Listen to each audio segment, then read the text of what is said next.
On tonight's show, we have Cole from Fasst Company to talk to you all about handlebars and how to get your handlebars set up. And then Tim from Inside Line Moto shows up to defend himself.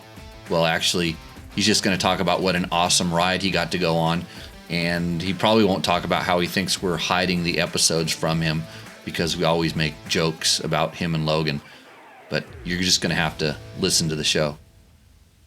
This show would not be possible with the help of some amazing sponsors. Of course, those are Yamaha, Taco Moto, which, by the way, brings you Roost or Endo. And we're looking for submissions, so take a nice picture of your bike and tell us about it. Of course, Scott Sports, Climb, DDC, Double Take Mirrors, Bulletproof Designs, Fasst Company, and Trail Tech. Live from Pahrump, Nevada, the Valley of the Dirt People, it's Tech Talk, Taco Tuesday, with your hosts, Jimmy Lewis and me, just Jimmy Lewis. That's it. One person show. We're trying to simplify it here. It's the way it started. And that's the way I'm going to keep it unless it's a special show, which tonight, every Tech Talk Taco Tuesday is a special show. My name is Jimmy Lewis. I'm with Dirt Bike Test. We are a motorcycle and motorcycle product testing company. We're kind of an editorial source, kind of like the magazines used to be back in the day, except there's really only a few magazines left, and there's very few that are doing it like, I'd like to say like we used to. The ones that are still telling it like it is. So anyways, the purpose of the Tech Talk Taco Tuesday, which is a horrible name for a show where what I do is I answer your motorcycle and motorcycle product related questions. We do this in a format that's easy for you to interact with us. You can do it live. It's the best way to do it. Come into our chat live, whether it's on YouTube or Facebook, and type in a message, and we see it. It pops up on the screen. 9 out of 10 questions I can answer without referring to a reference manual. And thank you, Brenda, for confirming that you can hear and see me. And for that, I apologize.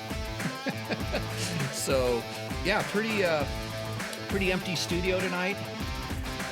Actually, this whole building, this whole facility, my office in here, which is strikingly larger in square footage than most motorcycle publication offices. And if I included the shop space that we have, we're like times 10. It's crazy that it's gotten that, because everybody just works from home.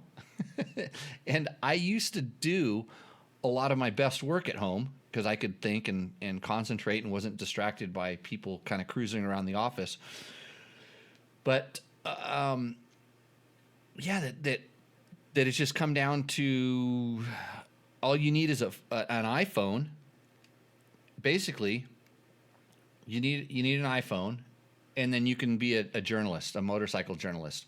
Well, it's not called a journalist anymore. It's called an influencer. It's kind of like journalists in general are not really journalists anymore. They just look at their Twitter feed. I guess they call it X feed now. And then they report that as news. And so all you have to do is pump up some fake news, and somebody catches it, and they report it, and then it becomes news. So welcome to the new world. That's the way it is, and it's like that in motorcycles too. Tonight we have an awesome show coming to you. I've got Cole Townsend from Fasst Company. Fasst Company, one of the sponsors of the show. I'll go over the sponsors. You can't see this because it's really small on my screen, but I'm going to show you Instagrammers. Look at this brake clevis. This thing is trick. Super Sano. It's got a nice... It's stuff you can't see, but it's funny. Some of the stuff you can't see makes the biggest difference. This is a brake clevis. The pin is anodized, super nice colors. It's titanium. This is a factory part. And if you wanted something like this, I'll hold it up here to the big screen. I'll actually zoom in a little closer so you can see it right there. This is a Fasst Company brake clevis. They're about $45.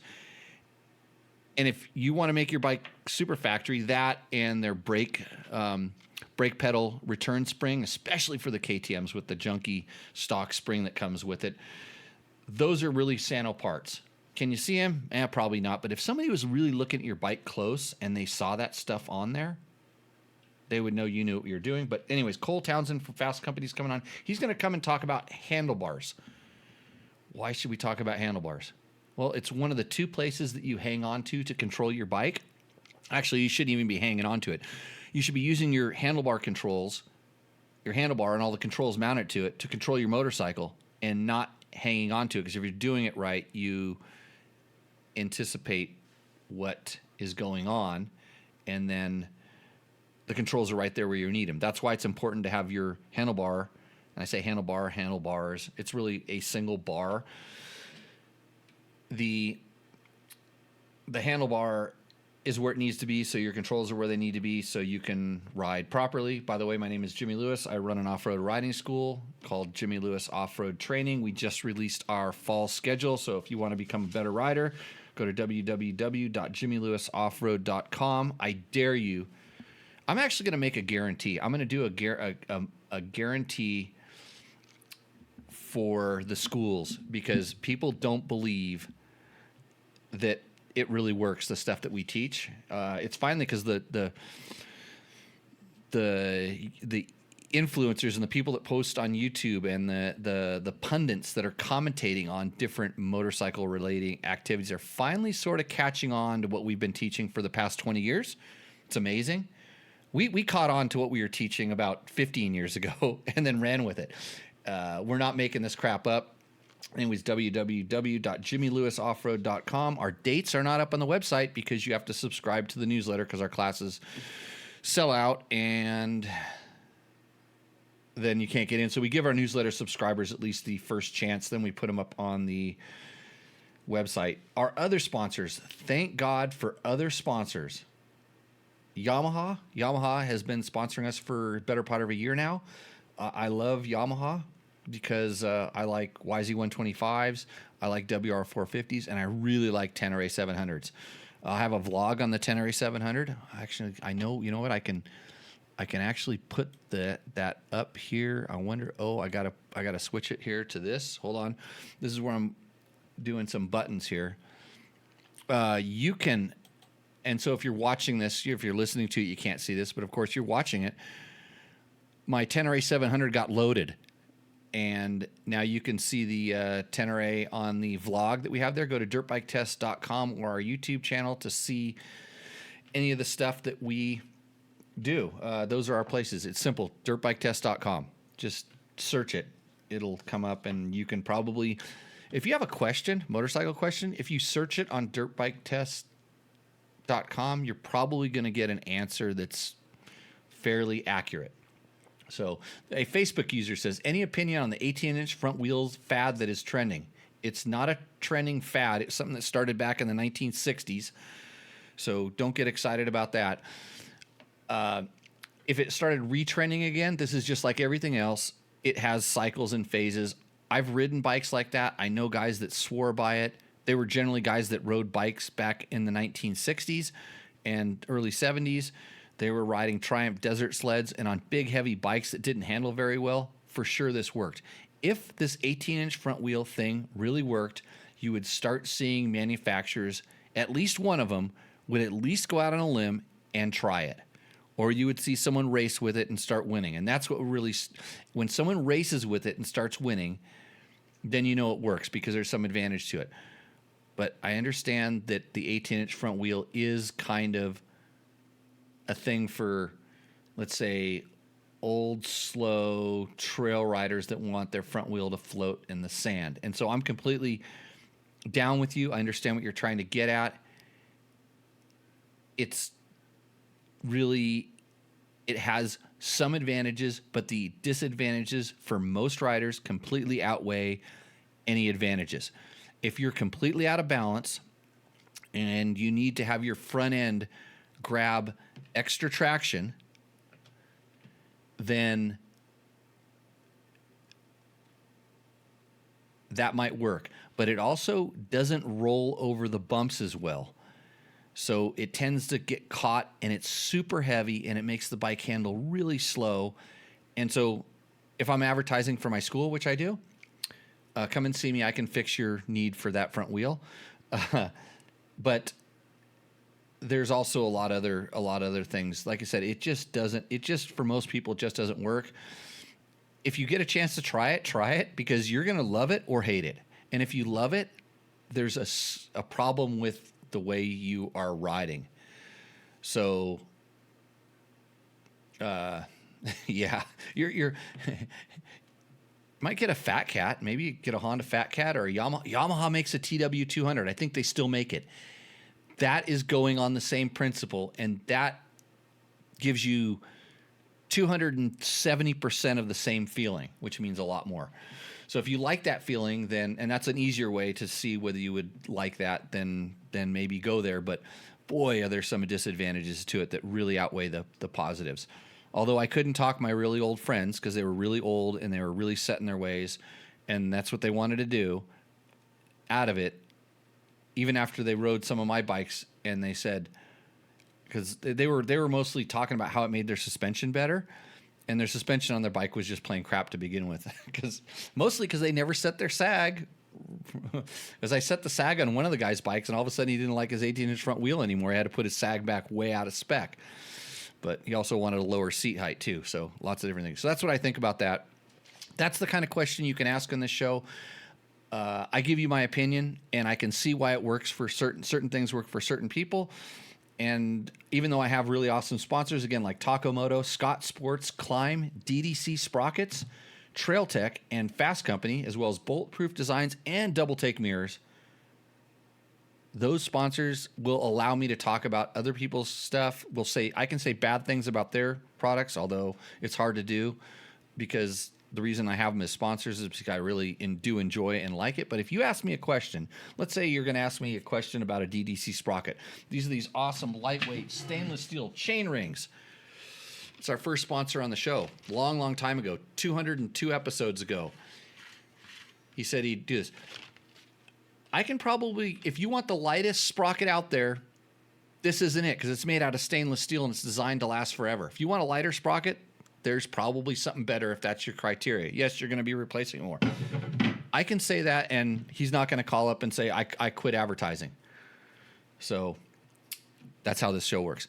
Okay, I'm hanging up on you Instagrammers, all 7 of you right now. 7,000.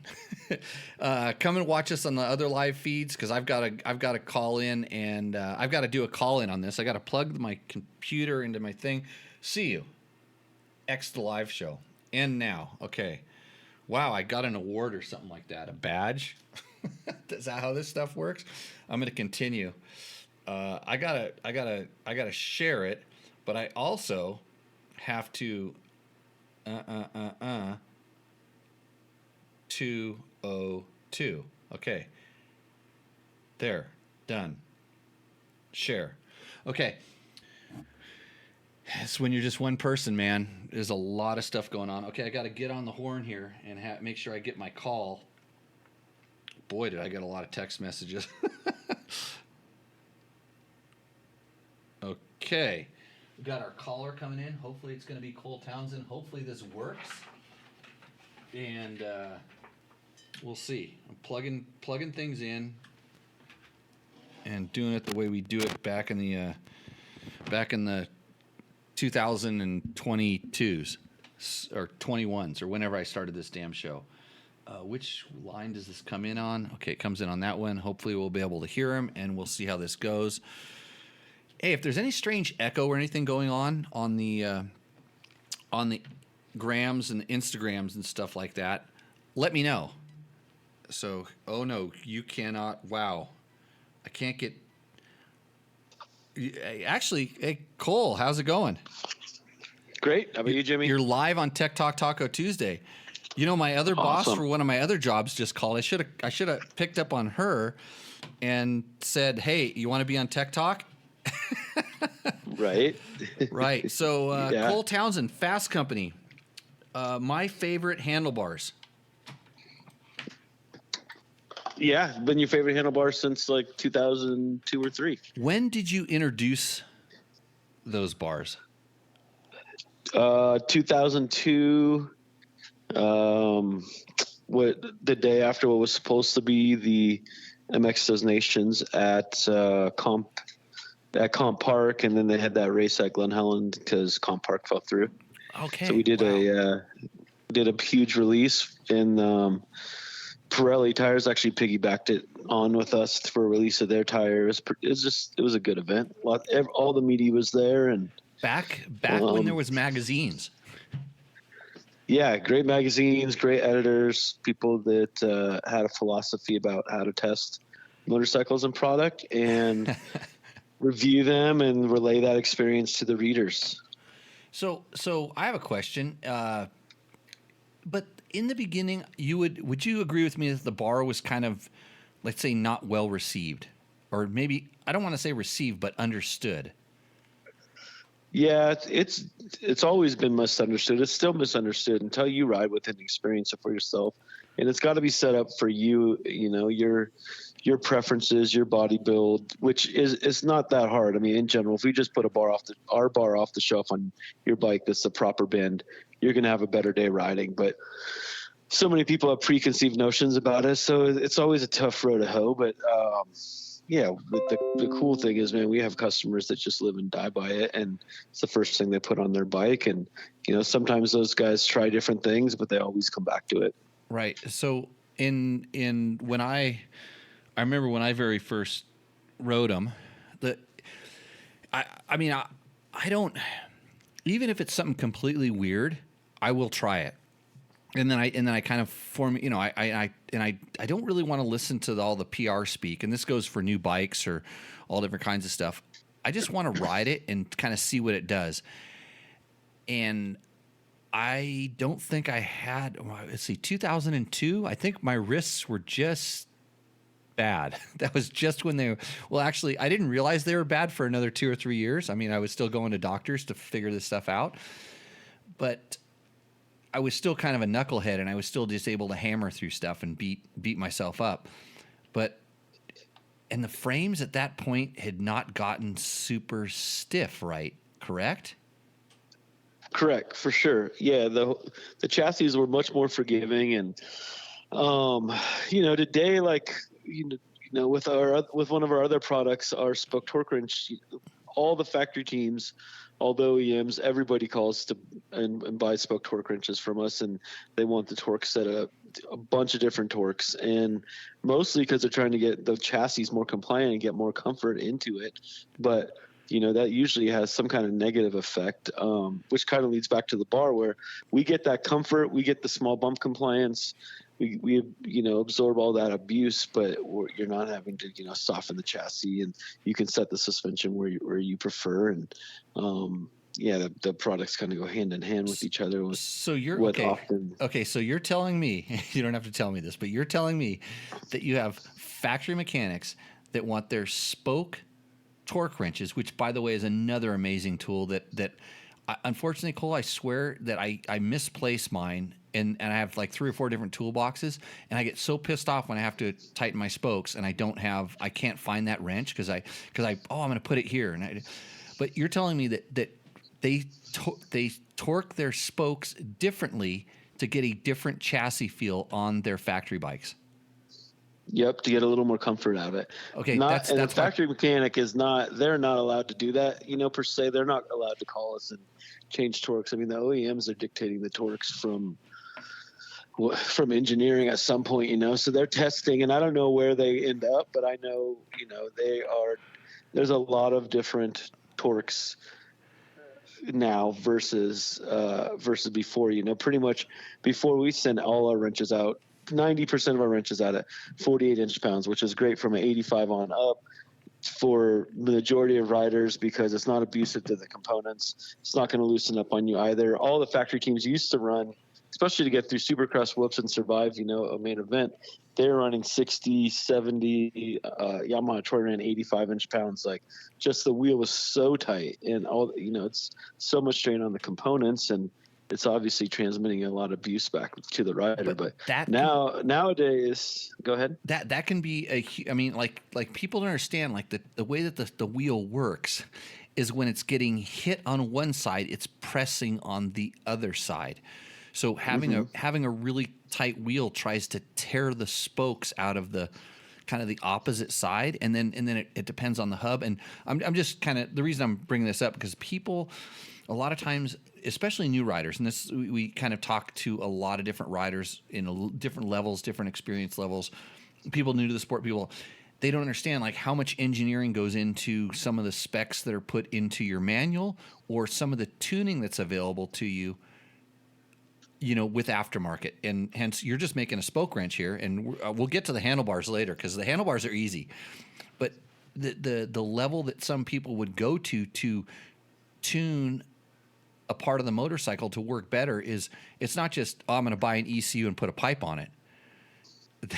Yeah, for sure. I mean, man, there obviously we make a spoke torque wrench, and we find a lot of value in that, and you get a lot longer life out of your wheel. And for the highest level guys, they can find discern the different torques for comfort. But in general, in our race program, if I'm working on my bikes, my kids' bikes, we're doing it with a torque wrench, because if not, you're not building that chassis as intended by the engineers. And maybe you find a torque that works better for you, but you wouldn't know if you're not torquing. So, we experiment a lot with torque in general, and there's definitely gains to be made, and personal preferences to it. Yeah. I mean, literally people especially that don't really know, laugh when I talk about this stuff, laugh when I say, hey, if you, a certain bike chassis, we talk about torquing the swing arm pivot or the head stays or the engine mount bolts or switching engine mounts and all this stuff. And they're like, does a regular person feel it? I don't know if they feel it, but the bike can just work better. And let's get off of this and get on to the handlebars, because what I really wanted to have you call in here. And by the way, if those don't know, Cole's young son, Grayson, was racing in that super mini race this weekend at Chicagoland at the. We don't talk about racing here unless it's talking about my racing credentials, Cole. But I just wanted to bring that up. That it's awesome that your son was doing that, hucking big ass jumps on super minis. Oh yeah, he loves it. We love it as a family. He works super hard. It's just an awesome way to grow up. My older boy trains with him and works super hard. They work as a team, and man, it's such a cool way for them to grow up, and they love it so much, and it's provided so much for our family. And it's hard to understand if you haven't lived it at that level. Yeah.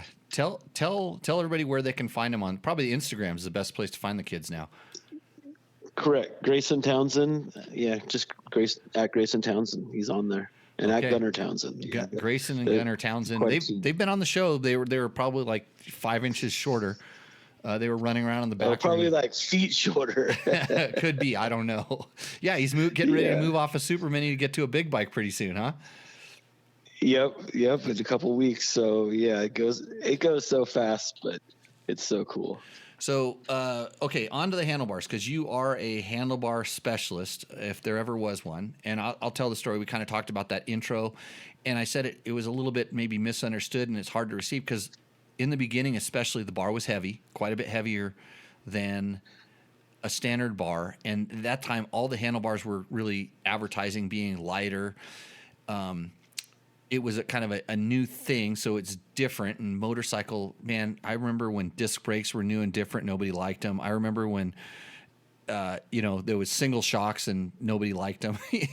Different things. Power valves will never work. 4-strokes will never work. So this industry is very reluctant to try and change. And you guys came out with a handlebar that had some flex in it. And I remember my very first thing was I got on the bike, and the fact that the handlebars moved was a little bit.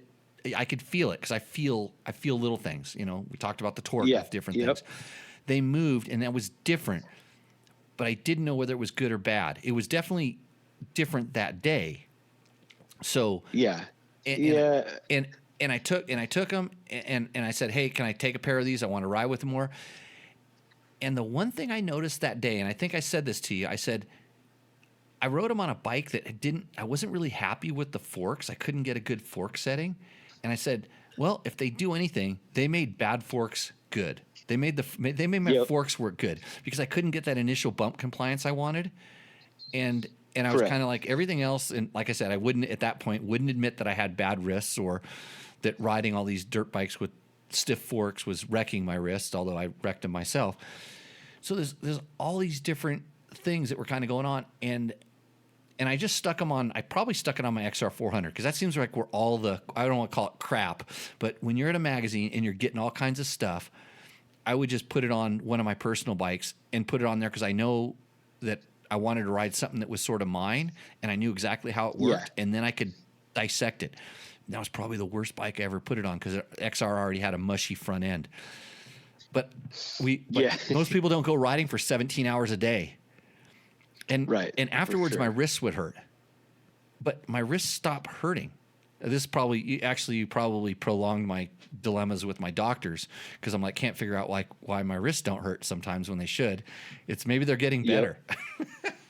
Yes, I have a similar story for the fact of I needed my navicular pin and some of the bones reshaped like when we were developing the bar, and I was like, okay, I'll ride the bar for a few weeks and then I got to get my wrist fixed, and but I was like, I can't miss experiencing the product while we're developing it and just rely on everybody else. So I started riding with the bar, and then it put off my wrist surgery for a couple of years from having to really get it tuned up and fixed up. And it was crazy. I mean, my wrist was really deteriorated. I mean, the bones were all ground down. Definitely the doctor was not stoked on my decision, but that's how it is. And so, yeah, similar story from that aspect. From the bars, you originally rode, everything has evolved so much in the bar, and we're always rebound damping. Yeah, rebound elastomers are. I mean, who helped with that stupid idea? Everything comes back to you, Jimmy. I know. I just remember saying that was one of my complaints when I came back. I said I feel my forks topping out when they never did before. Yeah. So something so simple but so bitchin'. Yeah.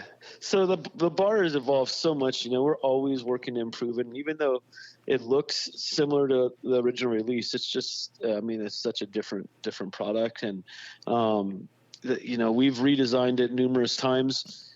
The frustration is, basically we're just redesigning some of it to change aesthetics, but there's always some kind of, it misses the mark somehow, where usually in structural integrity versus our bar is so resilient, man, it just holds up to so many big hits, and people ride them for so many years and take them from bike to bike to bike. So the bar you're riding now looks similar to that one that you originally rode, but it's so different. I mean, we box the pivot points to minimize any, flex in the material. We only want the bar to move through the pivot point.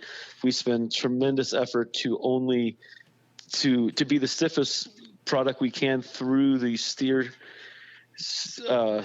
plane, so that keeps it having a traditional feel and input and characteristic. You're not steering through the abuse reduction mechanism. Right. When you push on that bar, the bar is moving in the direction you need it to go. Yeah. And so let me just slow down and break this down. So the steering plane is if you're turning the bars side to side, which, and as a riding instructor, you don't really want to do that, because if you're balancing the bike the way you're supposed to, you're initiating most of the steering through the foot pegs, and the bars will kind of naturally follow the way the bike's supposed to go in, quote, a perfect world, but it's never perfect. So you're always putting in there.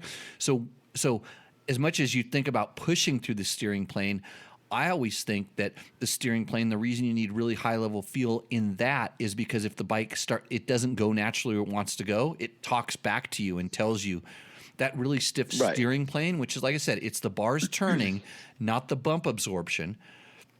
And you don't want your absorption component, which is the bars moving up and down, to cross into the steering, because then you're mixing the two different feels. And I've tried some different absorbing mechanisms, whether it's different bushings or different clamps that do this kind of stuff, that mimic those two things. And if you're just a bulldog, you won't notice it. But if you are really into feeling, if you want just a chassis and a platform that is super tight, the flex bar is, in my opinion, definitely the way to go.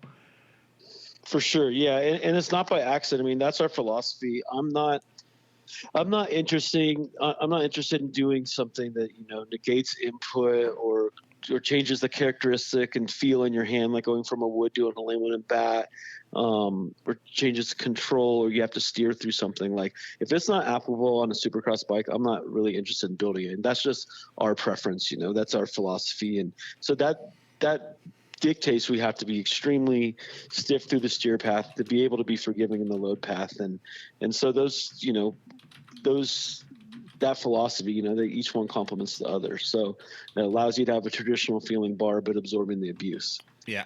Plus the bar is super tunable. So through the different elastomers, we can dial it in for whatever your preferences are. And we spend a lot of time with each customer to be sure, if the customer wants to. I mean, we're always there for them to spend time with them over the phone or through email to dial their bar in.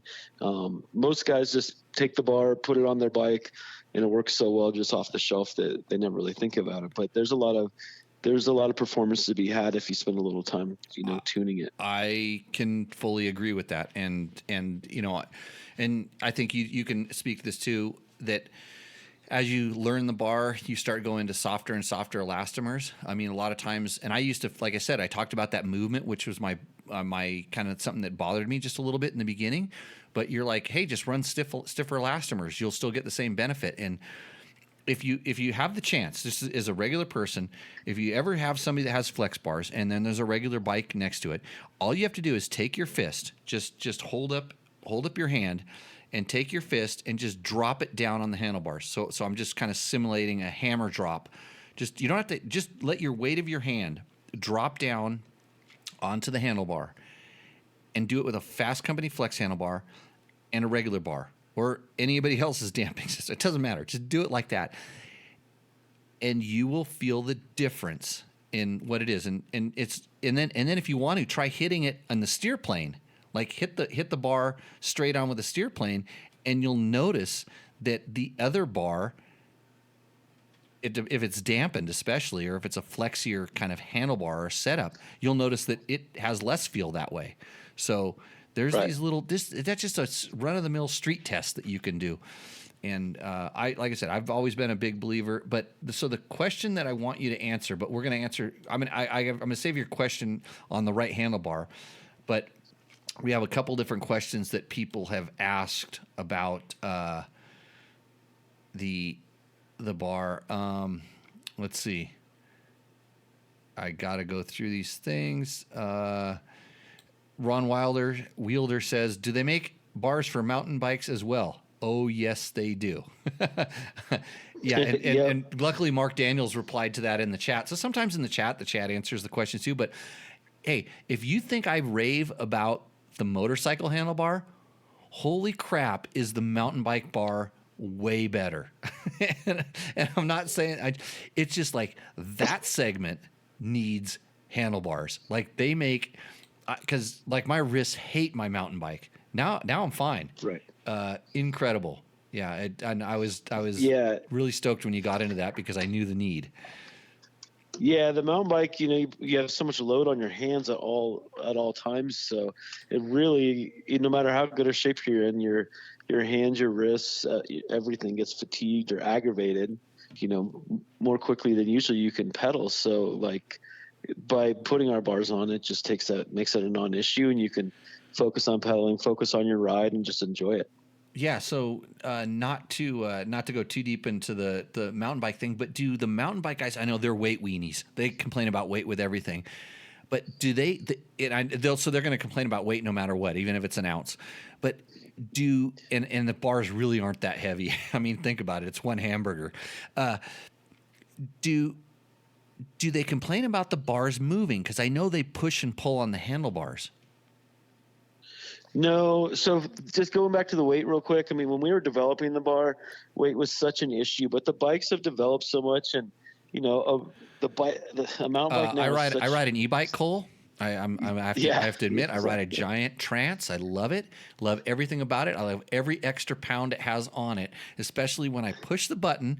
When I start bonking and I push the buttons and I get elite athlete legs and I pass my buddies that I'm not even allowed to ride with because I'm so damn slow that I can now go riding with them. And thanks, Dave Donatoni. Right, for sure, beast. Yeah, follow him on Strava. He's a million years old. Yeah, that guy can hammer for sure.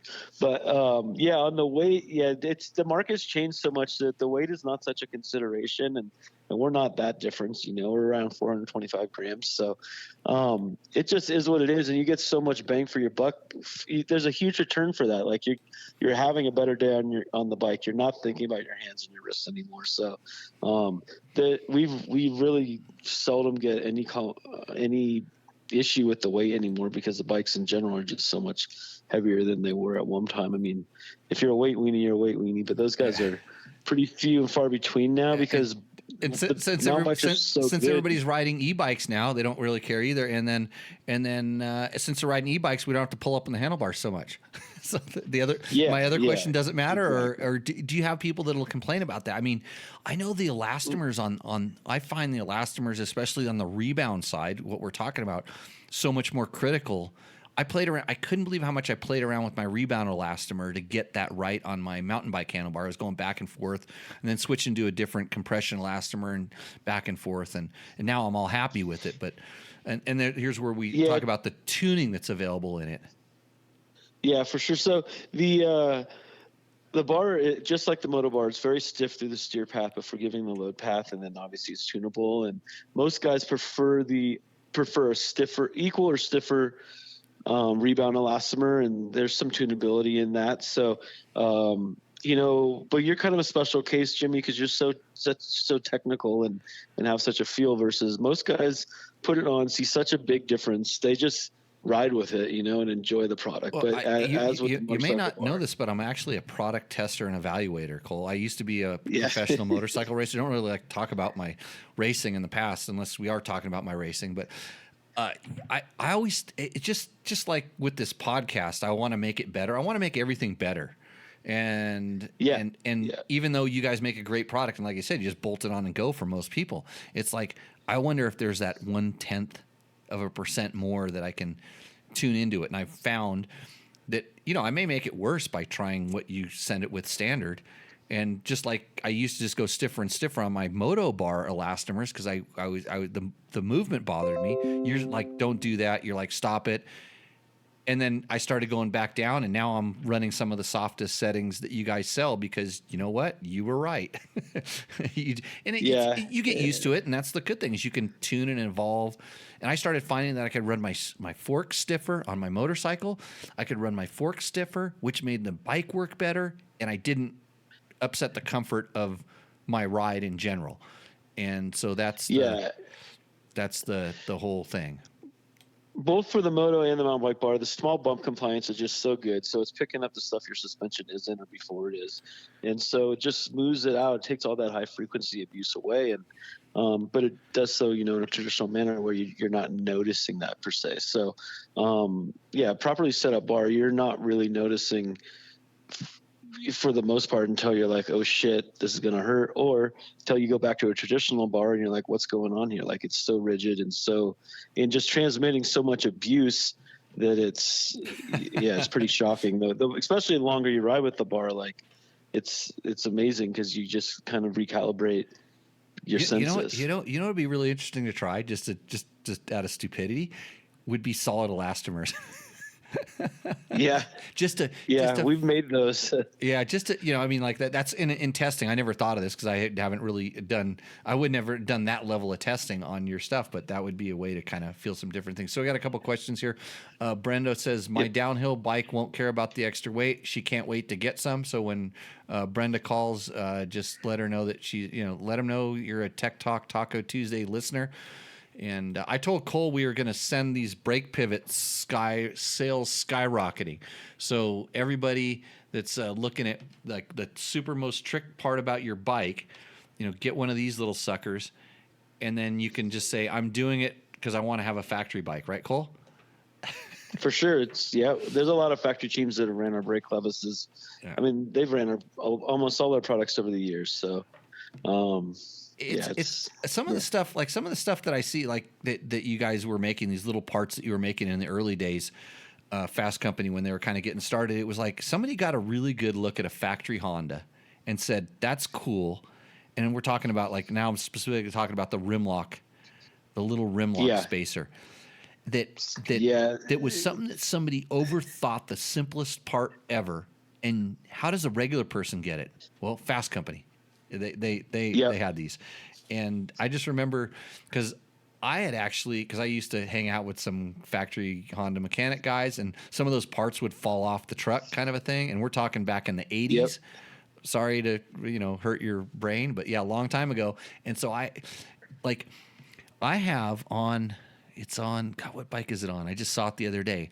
I have a actually factory Honda, like a full HRC one-way valve on the gas tank vent tube, like something that Yamaha's come with standard. But those were on the factory Hondas back in the day for some strange reason, but little cool parts. So yeah, you definitely have a long history of making cool stuff, and the handlebars kind of, that's your own thing, man. It took it to a new level. Yeah, the rim lock spacers, we actually my dad had a mill and a lathe in our garage, and Mike Gossler was a good family friend. And so he just hit my dad up like, hey, why don't you make some of these for me? And so my dad machined them up. And so, yeah, we had those on factory Honda before we were like even a company. I mean, I started this bullshit in the college project because I was just trying to get through college and get out to go riding. You didn't want a real job.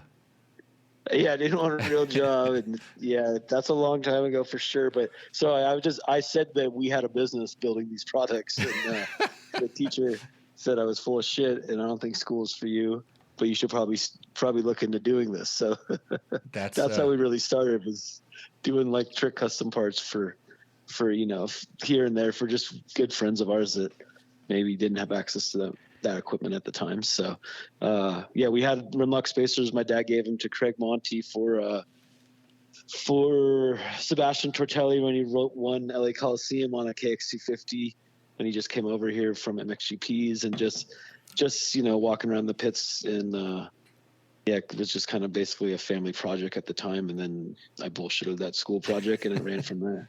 Hey, again, it's the passion. It's the passion that drives the cool stuff in this industry. For sure. Yeah. You gotta love it. You gotta love like every part of it, because it's all consuming. And with what we do with racing, with as a family, with my boys, like there's really nothing about, especially racing at a high level, there's nothing easy about any part of it, and there's nothing that is like a really good common sense decision financially, time wise, anything. I mean, it's ridiculous. But on the same token, it's the best. It's just the raddest way to live life. And like, we're so passionate about motorcycles and parts and all these things. And, normal people just really don't understand. Like, you can't explain it to somebody who's not moto. Like, you can never rationalize it. You can never sell it like that. Like, right. They'll never understand it. Yeah. Okay. So now here's the question that a lot of people were wanting to know is like, so how does someone will get a hold of you specifically, or to Fasst Company specifically, if they're looking for the right bar? But just, can you drop some knowledge on how, whether it's just regular Joe on an adventure bike, or someone that wants to, find a better position on their off-road or motocross bike, how do you determine bar position? Because you must get this question 70 times a day. Yeah, so we work on two fronts. One, the abuse reduction, which is obviously pretty speaks for itself, but two, the ergonomics. Like, we love ergonomics and putting the rider in a better position on the bike. So the easiest way to do it is just go to our website. I'm bonking on the button right now, but it's under our blogs or philosophy or something along those lines that will it gives you just a lot of information on bar bins as well as ergonomics. And we build the ergos around multiple factors, being the biggest really is your goal as a rider, because some guys want to just ride and be comfortable, and some guys want to be super fit and really accelerate their technique and fundamentals and get better. So they need a little more aggressive position. So we love to have a conversation with the rider, either through email or on the phone, and discuss their goals, obviously their body type, the bike they're riding, their current bar preferences. Oftentimes we'll find out, do you have any extra bars laying around in your garage? Like, oh, I have a CR High and I have a Henry Reed. Like, okay, well, this is where those differentiate from your stock bar. Now you have 3 bars. We gave you some some dimensional data to this so you can relate to how it feels. Go ride those bars. Tell us what you feel, what your preferences are, and now we can have a better conversation. So, and that's, those are for guys more along your lines that get super geeked out on it. In general, if you just call us or email us, we ask you a few questions and we're going to get you on a bar. Yeah, you usually come off of, most of the time you're coming off your stock bar. I have this as my stock bar that this is my bike I'm on, and I think I want this or that. Would that be? That's a general common question. That's a real easy one for you to answer.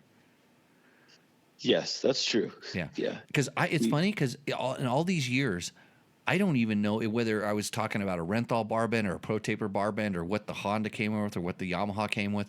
Like I don't know what those were. I definitely knew when I got on a bike that the bars I didn't like, and I'd usually ask the person like, "What bars are these?" And they'll say, "Oh, it's the Carmichael this or it's the Henry that," and these names and numbers. And I kind of remember the Carmichael bars were always really low. Yeah. And all this other stuff. But now it's like, well, all I really know now is, okay, I like a Fasst Company 12-degree bar. and then the height, the height of the bar kind of depends on the bike it is going on and what I'm, if I'm putting a steering damper under it, a steering damper over it, these different things. But so I believe that just going to the website and just like reading some of the blogs will tell you. But when we start talking about this position, you would say an aggressive position is kind of a lower, more forward bar in general. Correct. And then more comfort would typically kind of be, well, especially on adventure bikes, taller, because adventure bikes tend to, that's a double-edged sword, because on adventure bikes, the reason the bars are so low and so swept back is because the standard adventure rider position in the real world is sitting down and in a very relaxed position. Yep. But every adventure rider thinks that they need to stand up on the motorcycle all the time, and then they stand straight up because they're not moving, and they reach down to the handlebars and they can't reach them. And I promise you that, if they do reach them, they're bending over or they go into a squat. They don't actually stand up. And so I see this all the time because I'm an adventure bike guy, I guess. And I'm the full anti-bar riser guy. I don't like bar risers that much because it puts you in it actually, when you're standing up, it puts you in a leaning back position or it's straight up position, which the wind blows you and you lean back and then you're falling off the motorcycle. You're not in a good position. So there's a lot of stuff to this. And I know we've had really good discussions about, because I have all these different adventure bikes and you'll call and we'll talk about like, why would you want it here or there and the other? And it's interesting to kind of watch. I always say that the normal adventure bike guy stands up on his bikes with his bike on a center stand or on a stand, stands up and reaches down and they can't reach the motorcycle. It's like, dude, you do not ride like that. Yeah. We try to, point the rider in the right direction of where he's primarily riding the bike, and that's typically sitting down. But, most of the adventure bikes these days are coming with around an 80 to 90 millimeter sweep, which for a lot of guys that's really good, especially if they're primarily riding on the road. But if they have a dirt background, like they typically prefer a little straighter bar. But it's not going to be as straight as the bar on your dirt bike. Yeah, so you guys have up to a 16-degree sweep. We have a 19 with it. Wow. So a 19 has 80 mil. Yeah. So that mimics like a BMW. Yeah, the BMW sweep, but the BMW bar, how they orientated the rise and the sweep kind of combine at a certain point, so you end up with a lot more like actual sweep. But like if you go to a KTM, it's got 80 mil sweep, and I think the new Tenere is right around 80. The original, like the OG Super Tenere had, I think, 140 millimeters of sweep, like ridiculous amount if you're trying to really ride that as an adventure bike, So when you're talking about sweep, that's if the bar was 0 degree sweep or flat, it would be sticking straight out parallel. Correct. Perpendicular with the fork angle. It would be kind of like 90 degrees to the forks. But you start talking about sweep, and the funny thing is with some of those bars, when you start rolling a bar forward or backwards, it amplifies or decreases the sweep.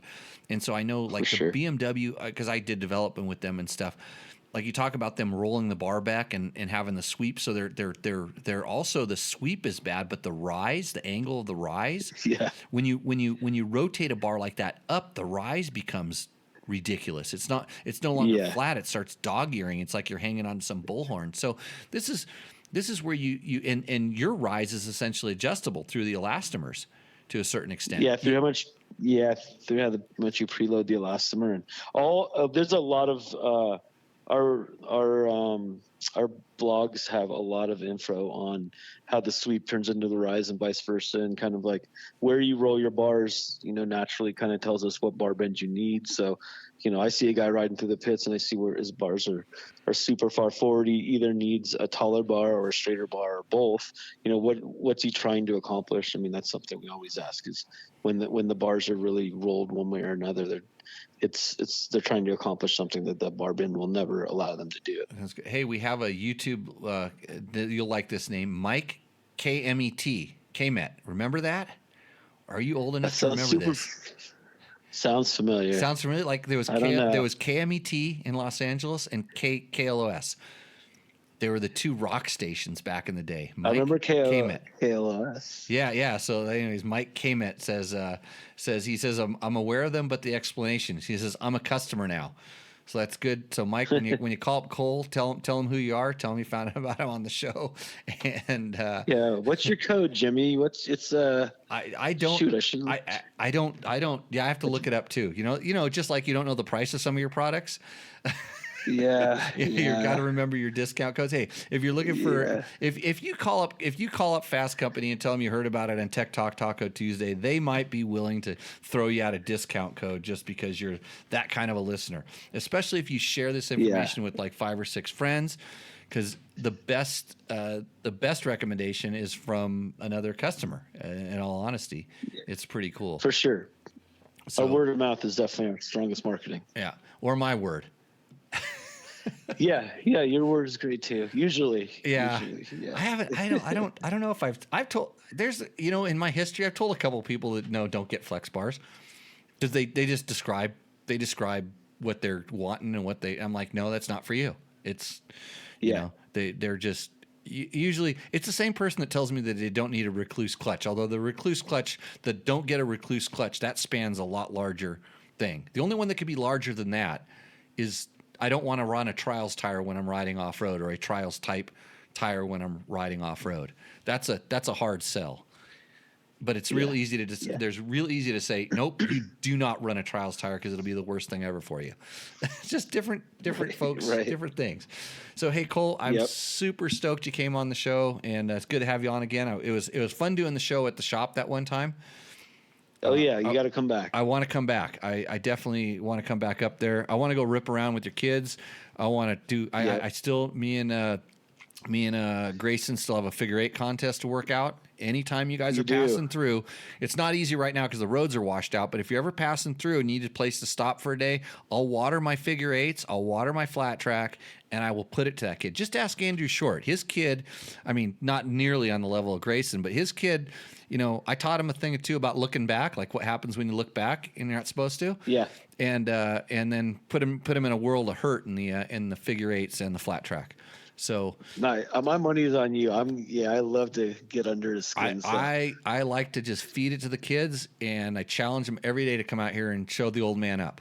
Because he might be listening. I used to be a really famous motorcycle racer. I might have won I've been on the podium at Dakar, which pretty hard to accomplish, evidently. People tell me. Oh, for sure. Yeah. Well, he might be. He's interested in rally. He's planning a long-term motorcycling career. He needs to start rally training right now. I can clamp. I will on his KX 112. I'll clamp an iPad on there, and he can go do a road book right out of the house. He just some one of these brakes. Don't the kids ever go on brakes? Do they have brakes? There's not really brakes. Not really brakes. They just got them. They're just training machines. Brakes are when you're injured. Oh no! Nope. We don't want to do that. Yeah. Well, he can come and do he can do the online course, the online rally training course at that point, and start thinking about it, because it's all brain exercises. It's not really. You've got to really give. You have to really give the the brain exercises off the bike, because you don't learn two things at once. You learn one thing at once. So yeah. Anyways. Yeah, that would be good. Let's work that into the homeschool schedule. Okay, homeschooling. Homeschooling. We homeschool hey, you can go to government school and they can dictate what you're doing, or you can be real educated. Because we homeschool before Moto. I got it. That's I know your wife. I know she's beating the crap out of those kids and not doing their homework. I mean, in a good way. Yeah. Yep, for sure. Hey, Cole, awesome talking to you. Thanks for coming on. And it's Fasstco, FASSTCO.com. Go there and check out their blogs. They'll give you all the information you need about the handlebars. So we will see you out in the trail. For sure. Always fun, Jimmy. Okay, Cole. Take care. Talk to you. Thanks. Bye. Okay, that was Cole Townsend. He's one of the co-founders of Fasst Company. Of course, his partner is way into the mountain bike side. It's Chris Tidwell. I've known those guys for a long time. We used to do trail rides every year up in the mountains. Man, we got to do that again. But when you got kids that are racing mountain bikes and motorcycles and all that stuff, it's tough. So, hey, Todd, it's funny because our video got a lot of props today from the guy from Everride, and obviously he hasn't watched Tech Talk Taco Tuesday that much, because I talk about influencers and bag on them all the time. And I know Everride. I know that it's just a dude riding dirt bikes, and it'd be interesting to find out what he said. But I appreciate that. It's that whole society is very positive, and I do like that about that, but I also do like being the condescending, negative dude that tells you the way it really is, because that's when I grew up, so you can't blame it. So what we're going to do right now is we're going to take a quick commercial break. By the way, our sponsors are, I'm not going to say it, I'm just going to let you watch the break, and remember that support those that support the defending champion, the all-new Yamaha YZ450F.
What's up, Moto Buddies? Mike here from Taco Moto Co. What is the Taco Touch? It's the best service in the industry. Virtually 24/7 tech support via email or text, and it's like having a dirt bike doctor on call every day of the year, helping you fix your bike or recommend parts or setups for you.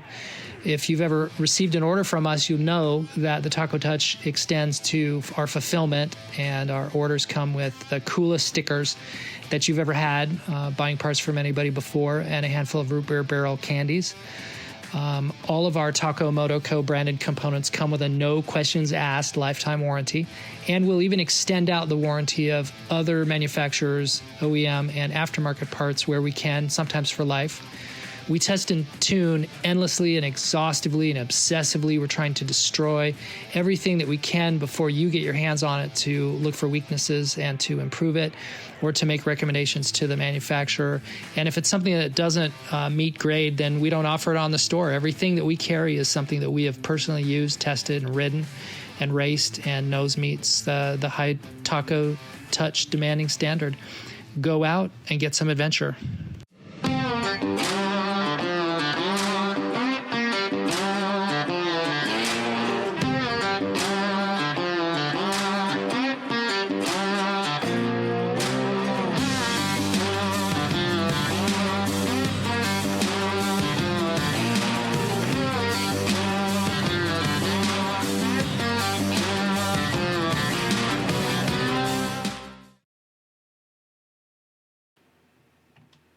Okay, welcome back everybody to the show.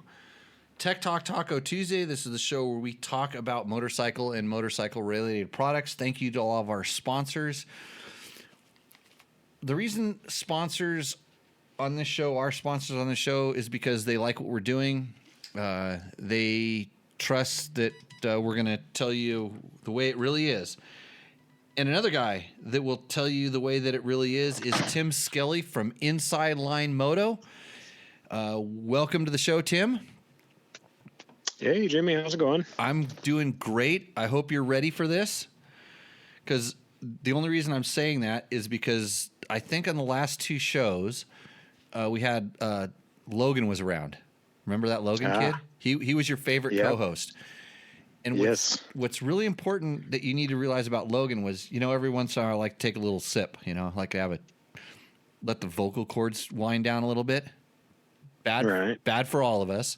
But anyways, I needed Logan to say something at that point. But he actually co-hosted last time, and no, he didn't co-host. He produced last time and did a really good job.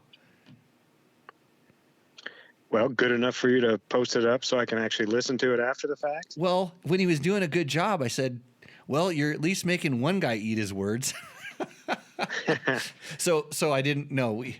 So the funny thing is, what people don't understand is, like, after the show, when we push see out in the trail and we're all done, like there's a certain amount of stuff that needs to get done to make that kind of go out into the interwebs and then end up as podcasts on SoundCloud and Apple, iTunes, and all this other stuff. So that's not getting done because one of my cohorts here lost motivation. This isn't the first time this has happened. We've had this happen multiple times now in the course of Tech Talk Taco Tuesday. It's probably because I don't think I want to say the word slaves. I mean, indentured servitude would be a little more accurate description of how we treat people around here. But I think you have to have a passion.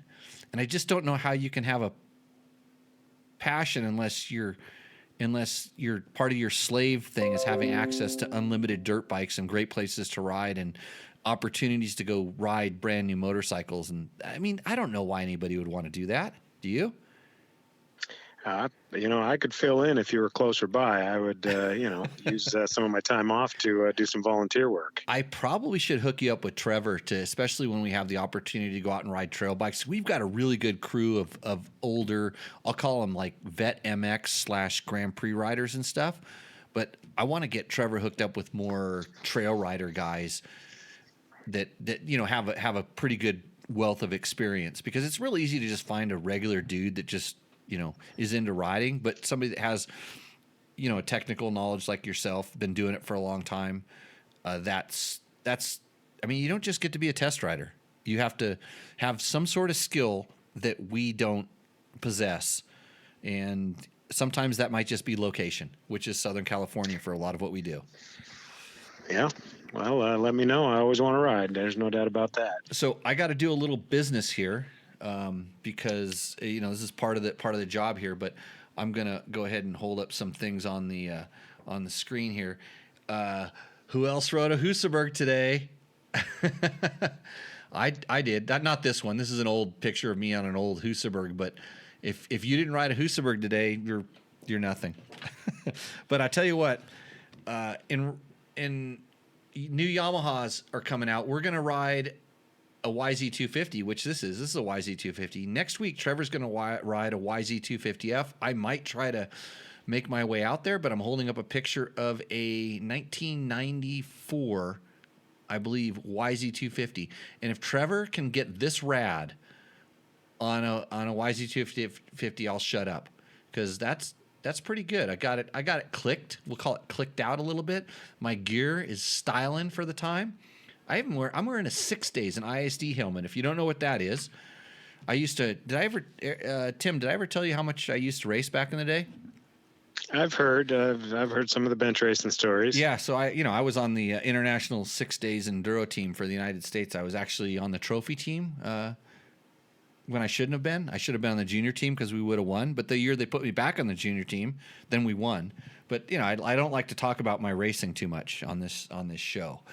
So the reason, let's do some other business. Trail Tech makes this really cool, Trail Tech, one of our awesome sponsors, makes this really cool tire pumper upper unit. And I'm going to turn it on right now.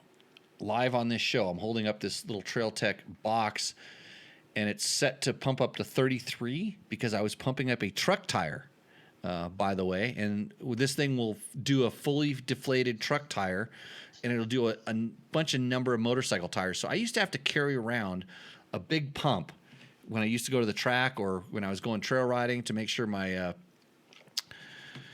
tires were pumped up. This thing is a pretty cool little unit. See, if I just push a couple buttons here, I have to look at it when I do this. I think I push this one here, and it'll change. Yeah, see, that's 2.2. That's for my quad. And then if I go to 22, is it? No, that's bar. I'm sorry, I'm changing the thing. If I push this button here, PSI, yeah. So there's 12.5. That's the one set up for my motorcycles. I just push that button, and then I go like this, and it does a little bit of that blowing stuff. So anyways, a nice new product from Trail Tech. They don't just make the Voyager computer and awesome kickstands as well as fans. Fans are probably the most popular. Let's see. And then on the what are we testing segment? Oh, Pro Circuit. We're not testing these because we know the Scott goggles are awesome, but the special edition Pro Circuit Scott Prospect goggle. You need these. If you have any goggle problems, it's probably because you're not wearing Scott goggles. I wear them most of the time. I also wear Climb goggles as well because they're also good, but the Scotts are definitely my favorites. And that's all my products that we're using, testing, and all that stuff. Oh, I'm going to do a review of this thing. Have you ever seen this? Are you able to watch on the internets?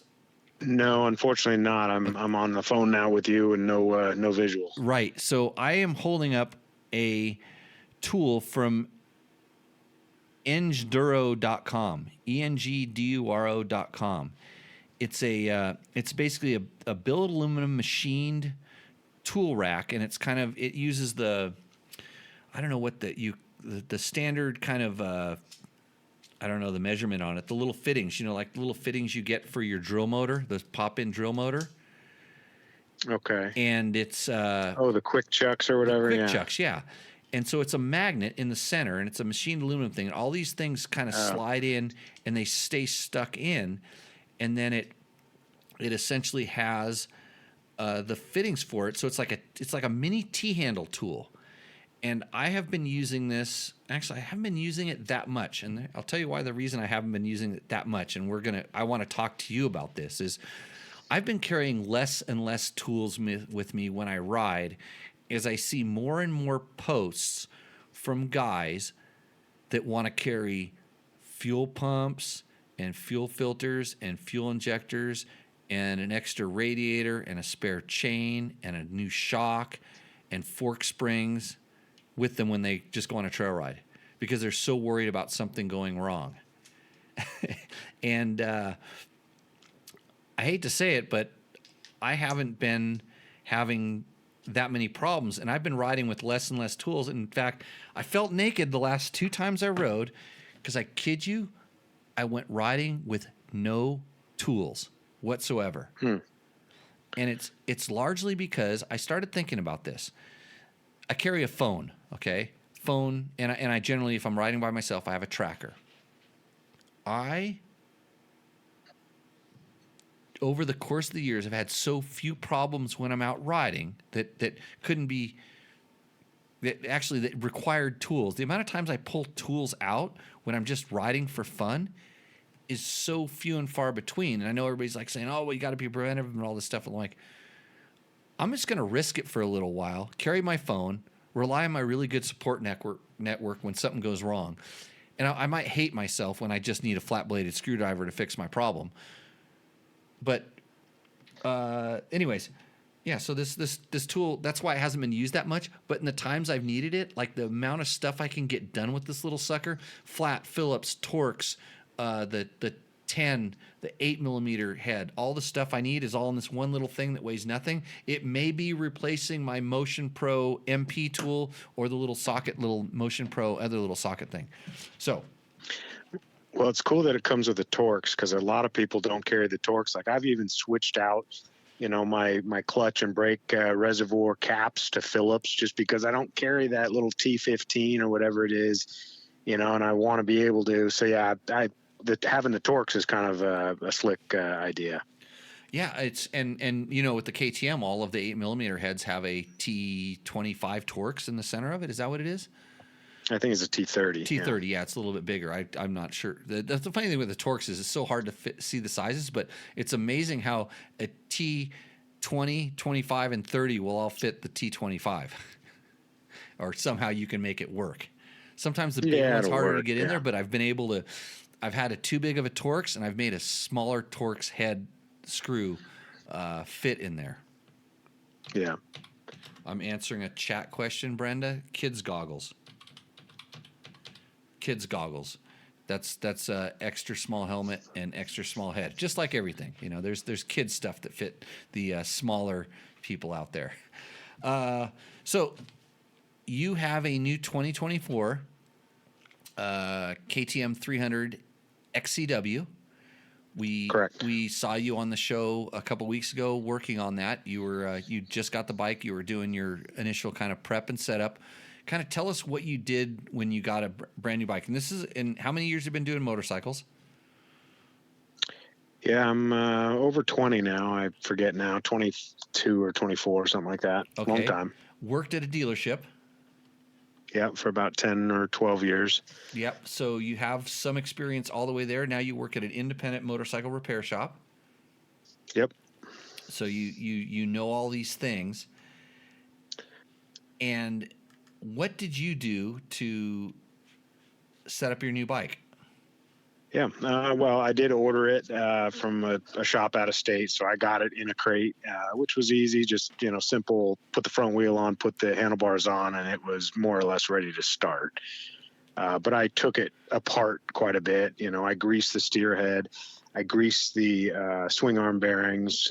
On a linkage bike, we would grease all the linkage as well. How much? Matt and I have. How much did it need it? It a lot. Matt and I joke that that's one of the places they save weight is by not putting much grease in there because grease is heavy. Right. But we actually have given it more thought because we are kind of deep thinkers on all things motorcycles. And Matt and I have come to the conclusion, even though we've never talked to anybody from KTM or any of the manufacturers about it, we think it's because it has something to do with the assembly line. They don't want, too much grease in these areas, going down the assembly line. If they're globbing the grease on, we would prefer more along the lines of heavy grease instead of light grease. But, they come when I've taken swing arm pivot bolts out before, and literally they are bone dry, absolute raw metal, nothing on my fingers.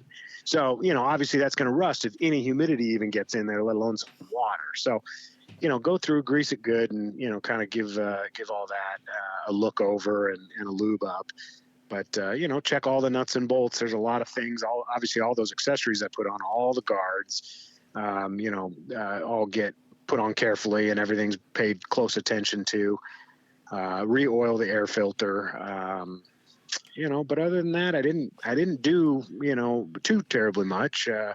And I was stoked. I never had to open my tool bag out on the trail for the first week that I rode it. Wait a minute. Hold on. So technically, you could have ridden with no tools. Yes. Oh, and we didn't talk about this before you came on. This is news to me. And I've been slimming down how many tools I carry because I as a mechanic I know how many things can break. No extra. You're on a KTM. You didn't carry an extra cylinder and a new ceramic piston. Nope, I did not. And but, absolutely not. I do carry quite a bit. I'm not saying this because Yamaha sponsors this show. Yamaha, makers of the awesome YZ250X, that could be just as good as whatever Tim was riding, except it has a carburetor and a Kickstarter. Those are two things that your bike does not have. Correct. Okay, back to and it doesn't have a counterbalancer either.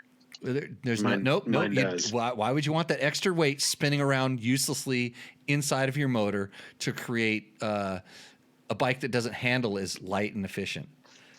Right. Well, and that other gear in the transmission, it doesn't have either.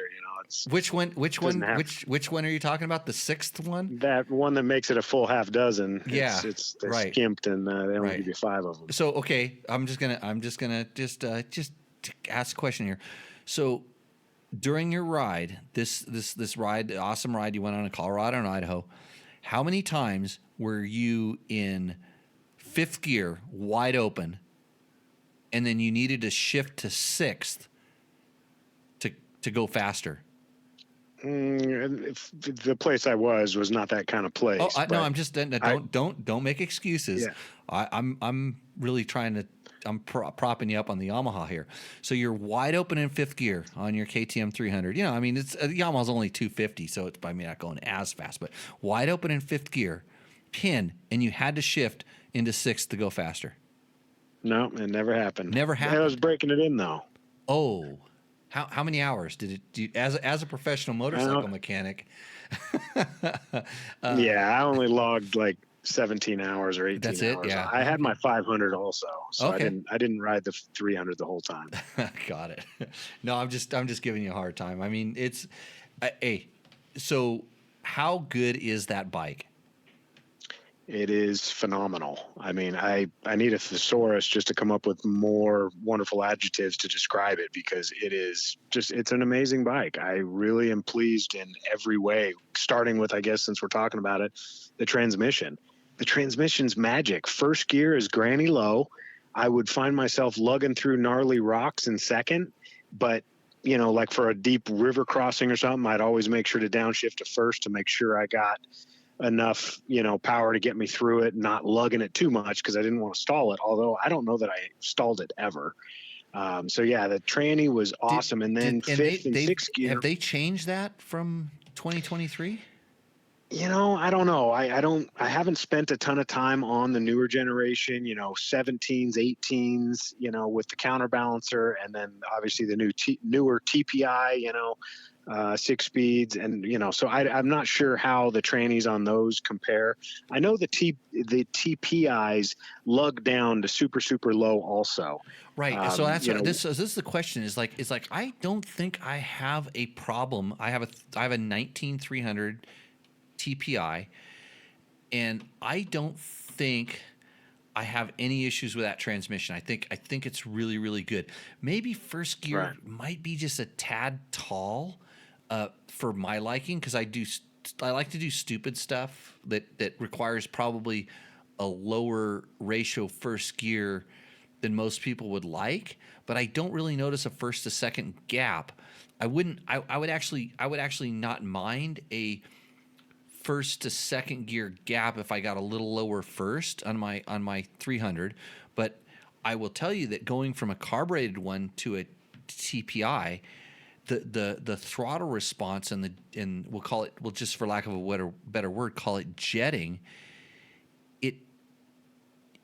I don't think that it would, if you're at a steady throttle position wherever it is in that first 5% of throttle, I don't think it's any quote better if you're holding it steady. But if you change it, I guarantee you that the TPI adapts to the change better. In other words, it doesn't bog or kind of miss a stroke or two and then hit.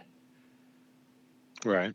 So I don't know if that it would be interesting. I'd have to see a spec chart to see the gears. Yeah, it's hard to say. I mean, what's interesting is the new bike comes geared with a 1345 sprockets. Wow. Which I just thought was interesting. And one of the things I was thinking of they might be doing that for is just you get a slightly shorter chain and slightly smaller sprockets, all weigh a tiny bit less. So I don't know if it's a weight thing. I will tell you that if KTM can save some weight, they're going to do it. I've watched just even some of the brake parts that they've changed and some of the, it's like I've in my opinion, sometimes they've sacrificed some different things in engine mounts for weight as opposed to, I don't want to say better handling. It's just the characteristic went away from what I wanted, but they changed materials or shapes. And I'm like, wow, you did that. And I could feel this. And sure enough, I could switch it back to an older part that it may have been, quote, less durable, but of a lighter material. And I like the handling characteristics better. But yeah, crazy. So 13, somebody has to pull out the calculator. Somebody in the chat do this. 1345 compared to 1449, I think was what used to be standard. I'm a 1450, by the way, on my bike. I go between 1450 and 1452 because the axle blocks in the KTM, which is actually really bitching. The axle blocks, you switch it around and you can go 2 teeth smaller on the rear, very simply. Right. Yeah. So okay, so actually, like the motor, like the transmission, I'm blaming the TBI now that you have everybody, but also that new power valve, the electronic power valve, right, is so much more responsive in how it's programmed as opposed to just being an old mechanical device. Yeah, I mean, the power felt smooth, and again, I was riding just gnarly, rocky, single track stuff, so it wasn't, out in California, riding my normal desert trails where, I'm using more mid and high RPM stuff. So the thing lugs super, super low and just, really, really tractable. And it never loaded up. There was a little bit of, spooge coming down the tailpipe, but it never felt like I needed to rev it out. There was some times that I got pretty tired and I was just lugging it in second gear through gnarly rocks for many, many minutes on end. And with my old carbureted bike, that would have been a problem. Even though I had the jetting pretty good, it still would load up over, 10 minutes of lugging. It would be a problem where, I would, get on the throttle after 10 minutes of lugging and it never skipped a beat. It never burbled. It never stumbled. It felt clean throughout as if, I had been varying the throttle, throughout. So I was totally pleased with the fueling. There's one thing I really noticed, and I went from carbureted to TPI with oil injection, and the Beta did this as well. So we're talking mostly about the oil injection here. Is that if you're lugging, let's say you're on a 7-mile trail section, gnarly trail, just low, first and second gear stuff, and you hop out on a road, and the first time you get on it, remember the old bike would always and then clean out? Right, got to clear out. Right, yeah. It's got to clean out. Did your bike have to clear out? No, this never. I never felt that once. Yeah, this is oil injection. It's not TPI or fuel injection. It's oil injection because it knows, it's programmed to know the RPM you're going at. So at low RPMs, it does less oil. So maybe it's down to 101, where when you come out in the road, the higher RPMs are just, even if you're on the trail at higher RPMs, it's going to be like sending in more like 60 to 1. It's like variable mixture, which is ideally what you would want to do. And this is something that I think a lot of people, they get confused, but that's one of the best things about that. And when people say, I'm gonna disconnect my oil injection, I'm like, I haven't really seen too many issues, durability, mechanic, especially for regular usage. Maybe in racing you might have a different take, but it depends on how you're racing. That this stuff actually, they've tested this. It actually kind of works. And if you're in the chat right now and you have a question about a 2024 KTM 300 2-stroke or any of the new bikes that we might have experience riding, go ahead and throw it up there in the questions, and we'll definitely get Tim to ride it because he's spent some time in these. I have not. I've ridden last year's XCs a little bit, but then I kind of know how they work, so I have to be careful. Well, I don't have to be careful what I say. I'll just tell you I don't know. But if you have any questions about these bikes, and Todd, who was it here?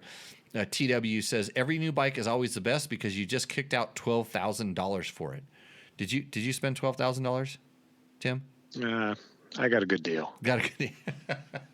And you said you bought it out of state because 2-strokes are illegal in California, from what we hear. California is getting none of the money, none of my tax money if I can avoid it. Right on. So I'll buy it out of state, I'll register it out of state, and I'll ride it wherever I please. Yeah, good on you. So yeah, I can't. I'm really still confused about how the 2-stroke emissions of dirt bikes are causing the big air quality problems in California. But Steven Stanton says he's always pinned looking for a 7th gear. On a KTM 350 4-stroke, see, because somebody just released some charts on KTM 4-stroke transmissions. This is why I was asking if it was changed, because they were complimenting what KTM did to the new 4-stroke transmissions, and I looked at it, and and from what I remember, it was a lot more like a 350 transmission, which was more, we'll call it semi-close, as opposed to the wider ratio transmissions of old. And I get it. I mean, some people like close transmissions as opposed to wide. I prefer wide. I can rev it a little longer before I shift when I learn a bike, but I prefer the range. I like a low first. I like a kind of, we'll call it overdrive sixth. And I don't think the 300 has that. I wouldn't call sixth, quote, an overdrive. Did you notice that or feel that? Honestly, I felt like it was amazing. It really got on the highway, and I, would kind of rip it through the gears, and I would think I was in six, and I'd click up, and there was another one. So I could cruise at a nice low RPM on the highway at 55, and I would be still very comfortable at 60. Yeah. Which, on a two-stroke, you don't want to be humming a two-stroke on the highway for long periods of time, and I could easily do 55, 60. As long as I need to, whenever. So yeah, I thought that was pretty good. That sounds similar to my like I would say I can do 65, and it's revving a little too much, going 65 on my two stroke, but it's not too much to where I'm concerned about it. It's just kind of like we'll call it annoying RPM. It's not that it can't do it. It's just not a comfortable RPM to be at. So yeah, I was pleased. So I can cover the miles when I need to, and I'll be curious to see what it does in the desert when I really want to, rip and feel it pull hard in fifth and sixth, to do those desert speeds. I think you're gonna really like it. I raced mine earlier in the year at a sprint enduro, and they had some high speed valleys and stuff. And like you, I was in fifth and found sixth. And it was, and I don't think I had the 52. I think I was running the 50 on that at that time, because I know I switched wheels back and forth, and I had different wheels because I was also, the day before, I rode a 500, and I might have had a 52 on that one for some reason. But anyways, yeah, it went faster than I wanted to go, and I think we're old enough to know when too fast is too fast. I mean, not Vegas to Reno fast, but just going crawling across the desert. Hey, so overall, anything else that you want to tell us about that motorcycle? Yeah, I was going to, especially because Cole was just on from Flex Bars. I did put Flex Bars on this one, which I have them on my e-bike, but I didn't have them on my dirt bikes yet. I went ahead and set this bike up with Flex Bars right out of the gate, because the rocks, get harder as we get older. And, that's all I'm looking for is plushness. I just don't want to feel the sharpness of the rocks because, like you always say, after a couple of days, it really starts to kind of wear on you. So I did that. I went ahead and I went with the soft elastomers, and I was joking about it today that's really not good for suspension testing. Because I thought the suspension was awesome. I didn't feel any, need to soften it up. When I've talked to guys that are testing these new bikes, and they were telling me, oh yeah, soften up the fork, 4 to 6 clicks, do this and do that. And it's like, I didn't touch the fork clickers until like day 3 or 4 because the Flex Bars were doing so much. So I was actually thinking, I should put stock bars on to really do suspension testing. But just listening to you and Cole talk, I think just putting the hard elastomers in, just to kind of dial in the suspension a little bit, and not have the handlebars, doing so much. Override a stiff fork would be a good way. Yeah, and right. I that's the first thing I said about Flex Bars is they make bad forks feel good. It was before I realized how much of a benefit they do. And this conversation was not a paid endorsement. We didn't talk about this beforehand. Yep. Another thing. Hey, and they may not be for you, but more than likely they're for you, whether you want to admit it or not. Well, because I was looking at my forks, and the new forks come with those red rings on the chrome tubes, so you can kind of see. They show how far the fork has gone down in the stroke. Right. Well, on day 2, like the end of day 2, they were still like 4 or 5 inches from the bottom. It's like clearly the fork is a little on the stiff side. I could afford to soften it up some. But did you check your oil level? Yeah, I forget what it said at, but Matt took my fork all apart, mapped out the valving, and then resprung it for my weight. Right. So he kept the standard valving in there. Correct. He just mapped it out. He wanted to see what was in there. We've talked about changing the pressure spring like they do in the 6500 fork. It comes with a 20-pound pressure spring, and we can go either 16 or like the 6500 kit comes with a 12-pound spring. those are all things we're going to test. But I was joking that I'm going to have to put the hard elastomers in my fork just to, really be feeling the fork instead of, feeling the handlebar flex. Yeah, it does make a difference, and it's funny because if you get your fork dialed in, and then you put the bars on, you'll find yourself going to a stiffer setting on the fork. This is always what I've done because I feel like I get a little bit better control if my fork isn't absorbing the bumps. And same thing with tires. Like I found that I can take a pound or two out of the tire pressure and do some similar stuff to, as far as feel, but then the handling goes away because it wobbles. And so you're always trying to find this, different things. So Zach Humphreys has a question. Did the frame change affect the handling on the 24 KTM XCF like it has on the SX bikes, or are they different frames? As far as I know, the frames have that similar new design, that the fuel pump and everything is all kind of different because of that new frame design. But as far as the exact difference between SX and XC, I'm not. Well, yours sure. is different because it's XCW, so your shock Correct. mounting Mine's is PDS. PDS. So it's a little bit different, but yeah, I think they try to make it so that all the stuff that bolts on XCF, SX, XCW kind of bolts on in a very similar fashion. Besides the airbox boot and the shock, because there's a little bit of differences there, but I think their KTM is going for a slightly different handling feel. And I don't care what you hear about like the pro racers saying and stuff. They are not riding stock bikes, and the problems they have are not problems that you would ordinarily experience. So, generally the direction they start going with these production bikes is a way that their development and test riders, and these manufacturers use a wide range of riders.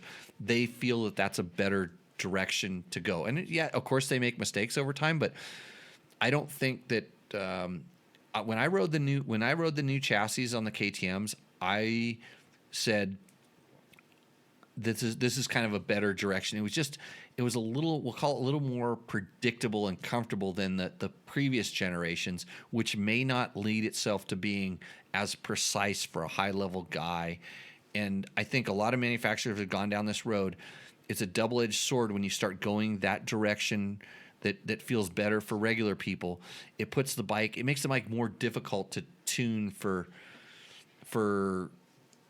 people with particular needs, and we'll call those racers, which is, are you really racing? And I mean, and we're not talking about racing at the highest level. You need it.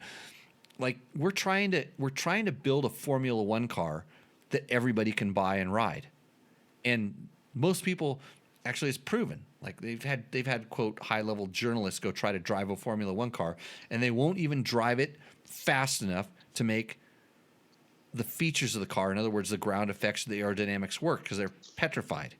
Well, if you tried, and I've ridden factory race bikes from all the manufacturers over lots of different time periods, and they're some of the worst bikes I've ever ridden. Are they good for their intended purpose? Probably, but I wasn't that good to do it. Are they good for the rider? That's not for me to say, but the fact that I was usually riding that bike because it won a championship or the manufacturer was trying to show off a bike that was doing really well, it was great for that rider, but not for me. So that's the truth there. So I don't think that's a problem, Zach. And Mike Kmet says TTT needs a tequila sponsor. I think so. You want to disagree with me, Tim? Yeah, I'm not going to need any tequila sponsors, but I'll let you have all of that. No, I'll have one for you. But anyways, tonight's tequila is Sincuro. I'm trying to think who I should throw this one out to here. Mark Daniels. Because he has TTT. He has an extra T in his TTs, but anyways, we'll have that a little bit later. I have a lot of questions tonight. Will you be willing to stick on and help me answer some of these questions? Sure. Okay. So you may not, because you can't see this because you're doing it on the phone. I'm wearing a very nice hat that I was provided by my good friends at Inside Line Moto. Inside Line Moto. Yeah, I saw that. Looking good. A local Orange County shop that does independent shop that knows their stuff. I know because I used to go to these guys when I was working at the magazine, and would swing down there usually to get really sage advice on what was going on in the real world, because we lived in this vapor sphere world where everything that was given to us was perfect.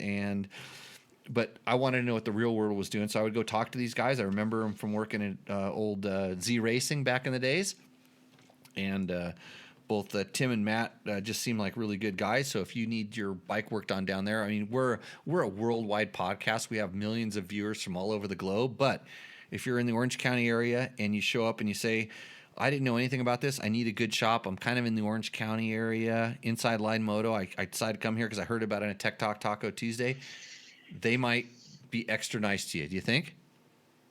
We might, if we're overflowing with work already. Uh-oh. So we'll try not to sound impatient and irritated, but just it's just tough. We're busy right now. It's crazy. That's good. I hate to break the news. We had another sponsor drop out because they're doing too good. So the advertising on this show is actually helping companies to do too good. So if you are a beer or tequila company and you want to do too good, let me know, and I can probably work you into the program. Steven Stanton says Flex Bars preferred versus Mako. Yes. I say yes, and I'll talk to this. Go ahead, you first. Well, it's funny because my buddy that I was riding with while I was breaking in my new bike, he has an 18 Husky, and he has the Mako 360. He had just put them on, and he likes them. It's a good product. There's nothing wrong with them, but in my opinion, you just get a lot more from the Flex Bars. There's vibration dampening and stuff happening with the Mako 360, and that's cool, but the Flex Bars do more, and that's where, when you really hit that square edge, curb like rock, I think that the Flex Bars just flat out are doing more. So I don't think the Mako 360 is a bad product, but if I'm spending my money, which is, my money to spend is, I'm definitely putting it on Flex Bars, not the other. Although it'd be interesting to see what the two together would do. Since all I want is plushness. I've done a lot of back-to-back, and I actually helped in the very early days of Mako with the Flex Bars. They had sent, because they knew I was a proponent of this, and they were literally struggling to get people to give them honest feedback on their bar. If they gave it to somebody and said they'd sponsor them, they got really good feedback, and they'd give it to other riders, and they were struggling. And he went through some of the very similar things in the early phases, especially like elastomer development movement. But I did a lot of stuff, helped him a little bit with his elastomers, and then he kind of went his own way. And at that time I was kind of going, yeah, this thing has some merit. But for me, the problem with the Mako is exactly what kind of Cole talks about, is that steering plane. It absorbs everything, all different directions. Not to say it's good or bad, it's a different feeling. And for me, that when you got a certain directional hit, that the Mako, because the bars moved together, and I think you might have maxed out the elastomer, I felt that the impact that I didn't want, where the Flex Bar would still continue to avoid, where the Mako, I've got a little bit of a vague front end feel. And so, like I said, some people don't really know, but it's a this or that. I would go with Flex all day long, just like you did. But to be honest with you, there's for certain types of things definitely works really well. I do oftentimes run a Flex. I think if you're trying to get rid of vibration, by the way, the Mako might actually be better. I don't think the Flex Bar does a whole lot, quote, for vibration, even though they'll tell you that it does. I think that the vibration, especially certain rev ranges, can transmit through. But on some of my bikes, I run like the BRP bar mount because it comes with a Scott Stamper, and I have a Flex Bar on top of it. That's my standard setup. And whether it's a 2-stroke or 4-stroke, I run a different elastomer because of where the vibrations are. And the BRP mount, and not on the Flex Bar, on the BRP mount. The BRP mount does the vibration dampening, where the Flex Bar handles the fork, the fork chassis feel.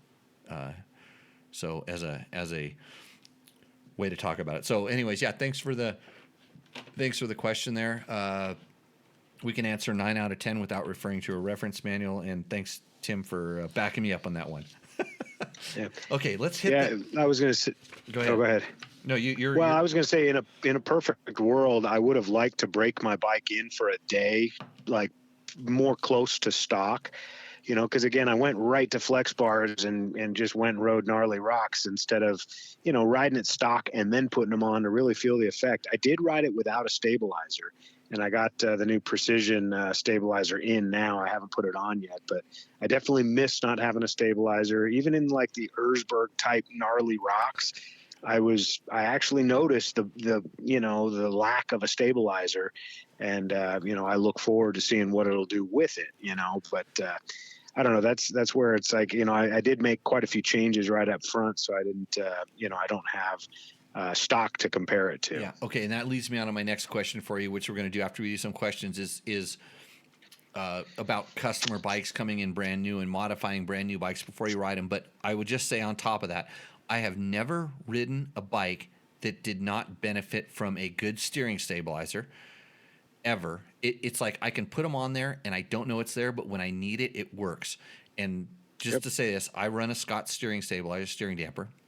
I've run the Scotts. I helped develop them early days, a long time ago. Helped make one of the pivotal decisions that made the Scotts. But I just bought one. If you want to know, I can generally figure out a way to get one, and they're few and far. They're hard to get. I've been around for a long time. I just bought one because I needed to get one for a bike that didn't have one. So, anyways, there's onto that. So we're going to start running down through some of the questions. So the question, we're talking about some of the questions we have on the WR450 video we did. It says, so does this bike have the new chassis? And this is Whiteout Snowy asks, no, but the new for 24 WR450, which I'm going to show a picture of on the screen right now. Look at that, Jim. That gets the new chassis. So amazingly, the WR450 next year is going to be all new. It's going to be just like the 23YZ. So there's kind of surprise news from Yamaha. It was released late, the info, but the new WR450F is just like the FX. And it's, again, not for sale in California because you communists that live in California cannot have a bike without a VAP canister on the charcoal canister on the gas tank. Yamaha's not even going to let us buy it as a race bike? Nope. You cannot buy them in California. They just legally they can't do it. But it is going to come completely corked up, just like the old one. It looks, when I look at the picture, it still has the steel sprocket. It comes with a kickstand. It's going to have the throttle stop, but it literally has the button on it now to change maps, but it changes traction control, not actually maps.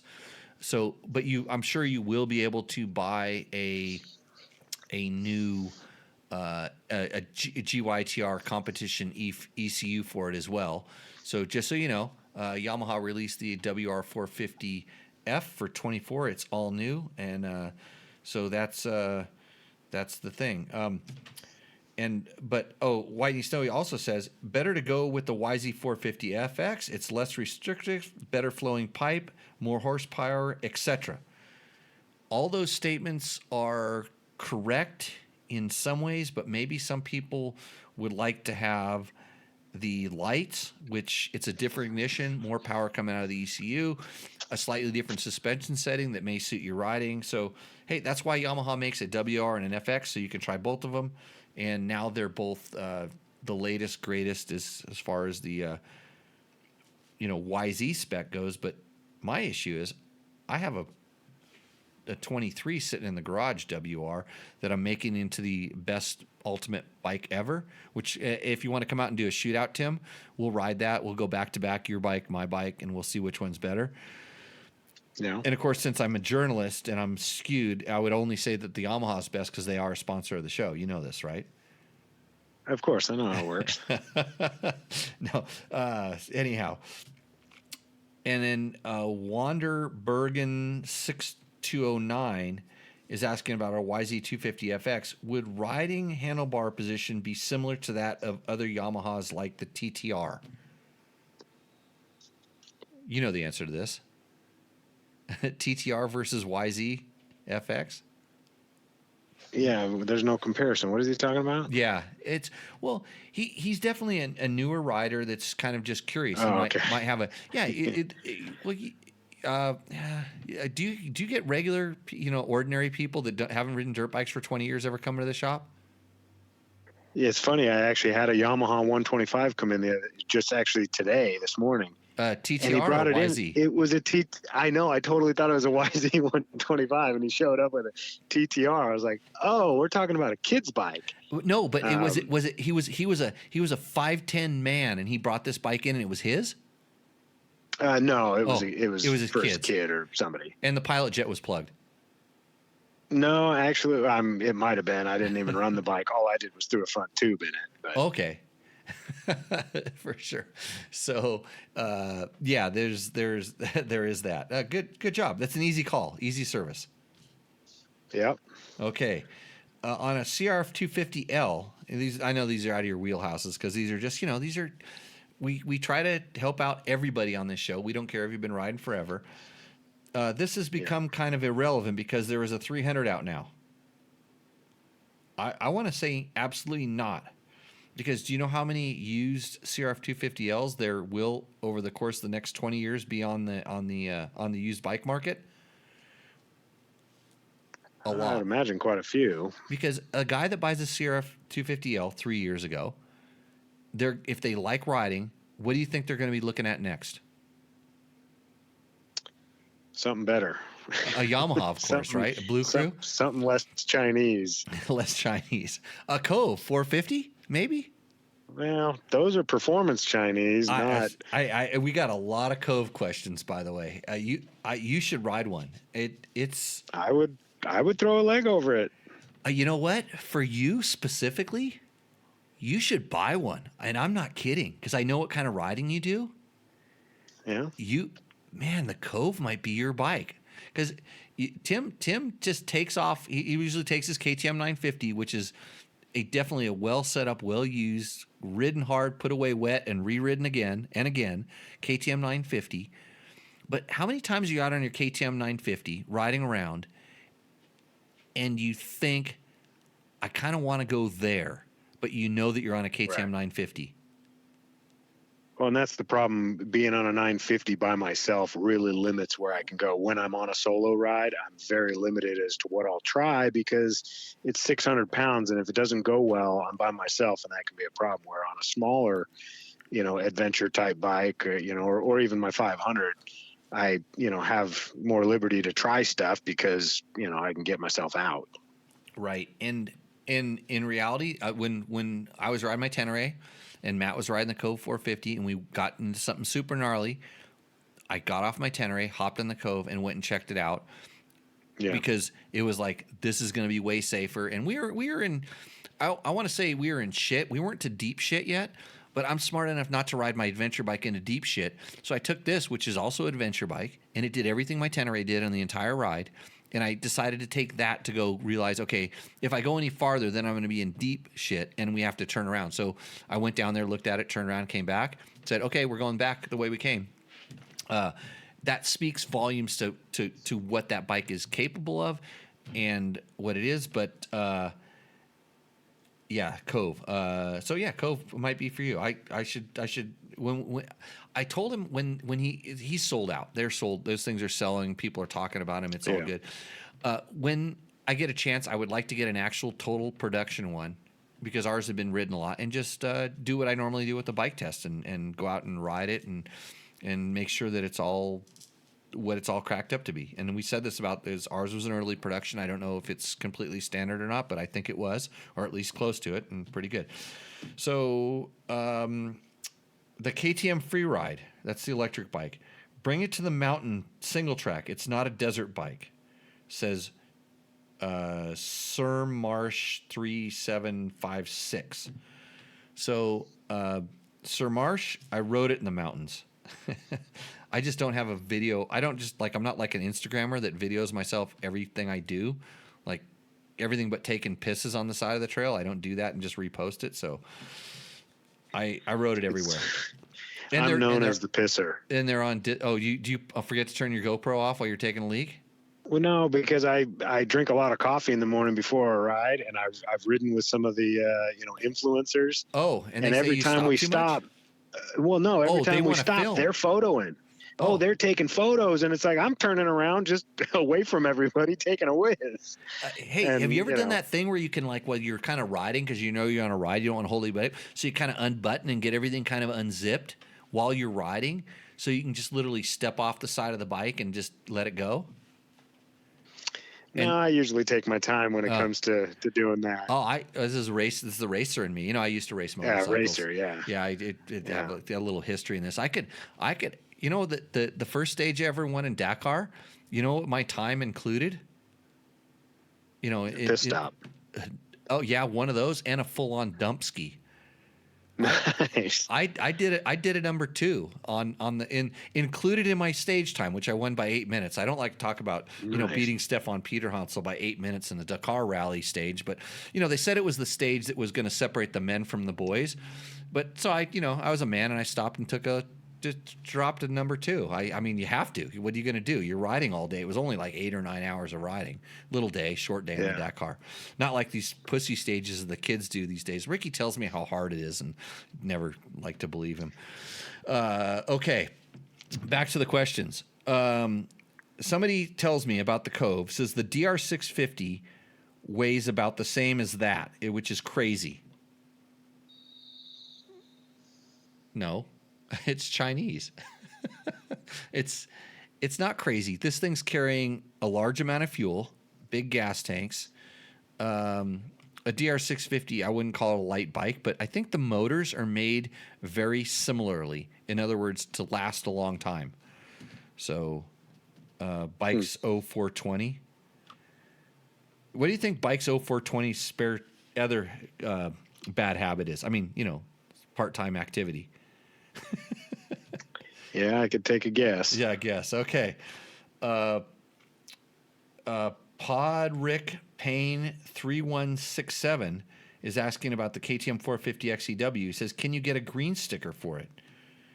This is a good question. No. You cannot on the 450. Not that I know of, but I have heard that there might be a green sticker version coming out, which is going to be just as choked up as an EXC. And it'll get a green sticker, but I have not heard anything that confirms that. Yeah, it has to be, and the reason is because, like I talked about, like the reason the Yamaha can't be sold in California is in California you need to have an evaporative emissions setup that includes a charcoal canister on the fuel tank venting, and they have this on the EXC, of course, but on the XCWs, I don't know if they integrated it. It goes up in the frame. It slides. You know where this slides up? It slides up in the frame down tube, and it's right inside there on the EXCs. It doesn't affect the performance whatsoever, but it does include some bulk and some extra hoses and a little piece onto the wiring harness to connect the thing that turns on and off when you start the bike, so it sucks the fumes out of the charcoal canister. So I don't know if it's green sticker, but it needs to have all that stuff, and that's why the Yamaha basically said screw it. We're not going to do that. So back to this before we get heavy into the Cove questions. Mr. Lewis, he says, I have been enjoying your blog on the Tenere 700. I say, well, thank you. He has a 2023, and I was wondering if you knew anyone who can program the ECU to smooth out throttle response off Vital. I am in Southern California, and I believe it is caused by our crazy emissions. Any help would be much appreciated. Keep up the good work. Steve. So Steve C. So I don't think that the emissions on the Yamaha Tenere are any different in California versus all the other states. I happen to have a California registered Tenere 700. Of course, it's my wife's bike, even though I ride it most of the time. And I don't think that the throttle response is off of idle is because of emissions. It could be a little bit, actually, because basically, if you do a quick snap of the throttle, like you snap it, that's a very dirty moment for a motorcycle. And so they can't have that because it would fail the test. So I don't think that's a California thing. I think it's an everything thing. This is why I think it's a little bit different. But if you, I haven't found an ECU programming, but I just got a throttle tube. So a different G2 throttle tube that I'm trying to see if it helps it. I do have a different programmed ECU. It hasn't fixed this. I'm talking to them. I'm going to talk to them about fixing this, but I just need more time to test it, since I have to do my blog on food critiquing, and then I have to do my cat petting videos that I do, and I haven't started up my OnlyFans account yet, so I'm busy doing some other things, but I'll get to your thing for that. So, am I right, Tim? Sounds like it, but I haven't ridden the Tenere, so I'm not sure. But you sell your KTM in 20 seconds. You should ride my Tenere. It's pretty good right now. Sounds like I need to make a road trip out there when that road opens, and we could spend a weekend testing all kinds of stuff. We could do this, and then you have to stay around for Tuesday. You could be in studio, and you could just slap me up silly and talk while I have the rest of my Syncuro. Yeah. Okay. Next question here. Thanks for all your videos and sage advice. How do you avoid covering the surface of the rim that is in contact with the tire with mousse sauce? Don't you want to avoid that to prevent the front tire with no rim lock from rotating? Says Todd. Tim? Front tire should always have a rim lock. Well, if you're running mousses, you got to have rim lock. It's funny, in our rally racing days, we never ran a rim lock on the fronts. And it was I think for the same reason that this person was recommended from a very knowledgeable person to not put a rim lock in his front. I think both wheels they might have told him not to put a rim lock in it, because they're basically doing a tour from Baja point to point, and they're not planning on changing tires or wheels, and they want them all to be running mousses, and they're very specific about what mousse to do. They talk about how to lube it, and so this guy knows both the tour guide and myself, and he reached out to me and started asking some questions, and I said, follow the guy who's doing the tour's advice, because the tour guide and I don't want to say disagree on brands. We have different luck with different brands of stuff. And I said, hey, although I disagree with the brand, everything he told you is okay. Do you ever notice how when you're running your mousse with rim lock or without, it's always going to seep out of the sides? Especially when you leaks, it makes a huge mess. Yeah, it leaks. Oh, I hate that shit. It's kind of like you rode through a field of bugs, and they got the pretty fork sticker that you have on your motorcycle gets all and you can't see your sponsors or whatever. But yeah, so it's going to leak out no matter what. So even if there's a little bit extra on there, how do you avoid it getting all over the tire? Well, number one, I only lube inside the tire. I do not lube the mousse before I put it in. I lube the inside of the tire, and I put the amount that you would put on both the mousse and the tube, which is generally one whole tube of lube if you have tubes, on the front, and 1.5 in the rear. That's sort of my amount that I usually use. It all goes in the tire. It's very well spread out in the tire. And then I stuff the mousse in there, and there's usually a little bit extra. And sometimes, depending on the mousse, I will rub that on the mousse that's sticking out of the tire, or I will actually put it around the band of the rim so that there's mousse. And once you ride it, it's all going to spread out. I mean, when you see it trying to squirt out of the sidewall, there's plenty in there. It's everywhere. It's everywhere. Right. It's doing its job. You hit some bumps, you get some rotation, the tire sits, it's drooling all over the place. That is a messy bunch of junk. So if you're running no rim lock, if you can get on the brakes hard enough to make that tire slip substantially during that one braking moment, I'm not going to tell you that if you mark the tire and mark the rim, you're going to see that tire migrate over the course of time. But if you can get on the brakes hard enough to get it to move, and you can feel it on your brakes, it feels like your brake isn't working that well or something, either A, you're really good on the brakes, or B, you put your mousse is undersized. Yeah, your mousse is undersized. Yeah, you put way too much lube, and your mousse is undersized. It's not pushing out there on top. So this isn't something I would really worry about too much. But what that will help with, and I think the reason they suggest no rim lock on the front is for wheel balance, number one, and generally the mooses tend to fail. Well, mooses tend to fail because they're under lube, number one, and improper installation, number two, which generally means the person that put the tire on broke the bead of the tire. Or not even just the bead, but even maybe one or two wires of a 6-wire bead. And that breaking caused the tire to do something funny, and then the tire hops like it would if it was way out of balance, and it puts a lot of pressure on the moose in a certain spot, and it wears the moose out in that spot, and then it causes failure way down the road, in my experience. So with that stuff, I'd be careful, but don't do what your tour guide says. You know, that way when it goes wrong, as long as you didn't do something stupid, at least they can't blame me for telling you something different. I run a rim lock on all of my moose wheels. I get 1,000 miles, if not 1,500 miles on a moose, and I don't have problems because I install them correctly with the right amount of lube on good tires in a properly sized moose. Does that all make sense? Yep, it sure does. I run the moose balls, and I've had good success so far, and I do balance them. I even balance them on my 2-stroke, just to offset that the rim lock imbalance that is naturally there, and it makes it quite a bit smoother. And you're going to feel that anytime you're going third gear or more. It's going to make the bike feel smoother. Right. And the out of balance, it bothers some people more than others. And it's funny when the wheels kind of get in a sync and they're both out of balance. Do you love that? Yeah. What happened to my bike?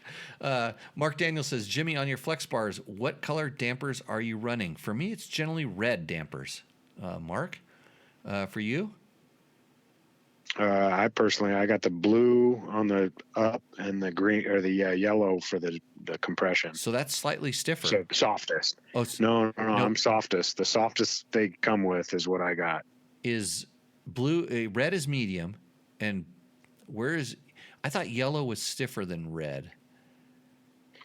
I thought it was just the softest, but yeah, or is it blue that's different? I have it written down. It's kind of funny because I'm thinking of Recluse clutch springs right now. There's same thing, blue, red, silver, and steel, and all this other. So I get confused. I have to look at. I have a chart that I have where it's written. Actually, one's on my wall and one's on my box of elastomers where it says what they are. But I'm running reds kind of all around on my motorcycles currently. Sandor Sam Stitches says, what would happen if KTM engine mounts were over-tightened or under-tightened? I'm not sure what bike he's talking about, but that probably has something to do with the aluminum top motor brackets on the newer 500s that are known to crack. Yep. Although I think I've seen one in all the 500s I've worked on doing a valve adjustment or doing whatever on it. I said, he's got a cracked motor bracket. I think I've seen one. I know Moto sells some super high dollar, brackets with a titanium bolt. Personally, I don't think they're necessary, but, the guys that are, their wallets are overflowing with some dough, go for it. They're bitching. I mean, they are nice parts, but so what's making them crack? I would think, motor mounts not being tight enough, letting the motor shift a little bit, bottoming your suspension too hard because you're running on stock springs and you're 230 pounds plus gear and you're hammering G-outs in the desert and you think, I don't know, it's no big deal. Well, it is a big deal. One, it's dangerous, and two, it's actually hard on the frame and it's hard on other components. Correct. Yeah, I agree 100%. I mean, over tightening sometimes tends to stiffen the chassis up, and under tightening can make it loose or make the chassis flex to a point where it gets really stiff all of a sudden. And so it's best to keep it in the stock range, and then 5 pounds in either direction might give you some things. And Brenda and both Mark, red is stiffest, blue is softest. And with yellow being in the middle. So there we go. I must be blue on compression and yellow on rebound. Wow. Because those are the softest you can do, because they don't come with the same color for the rebound. Like the rebound's going to be one step stiffer no matter what. Usually, yes. Yeah, and so. I think it depends on the bikes. I kind of run reds a lot of times, which is stiffer. But I think that's the thing where I went softer and then I kind of went back stiffer just because, I was able to get my suspension exactly where I wanted to, and it still does a job. But I know I have one that's blue and yellow, and I want to say it's one of my Husabergs. And it's not just because they look like the Husaberg colors, okay, everybody, so quit giving me shit. I could care less what it looks like. I just run it. Okay, here. The 9000 says, an idea for the show, a ride area mini view, i.e., and he starts listing off a lot of the places where I've ridden, even if you have personally not been there. And the reason I'm not saying these areas is because, well, one of the three that he says are actually really, really good. Spend 10 minutes talking about a destination for riding. I'm going to save this question for next segment, because I'm going to go on a little bit of a rant about this and talk about, I just don't like to give away riding areas because, yes, I know from experience, and you really need to earn your wings when it comes to knowing the riding areas. I don't post on the internets like where I'm riding. Generally, when I ride a really good area and a friend brought me there, I would never talk about it, but I also volunteer to go work on their trail system to help them out.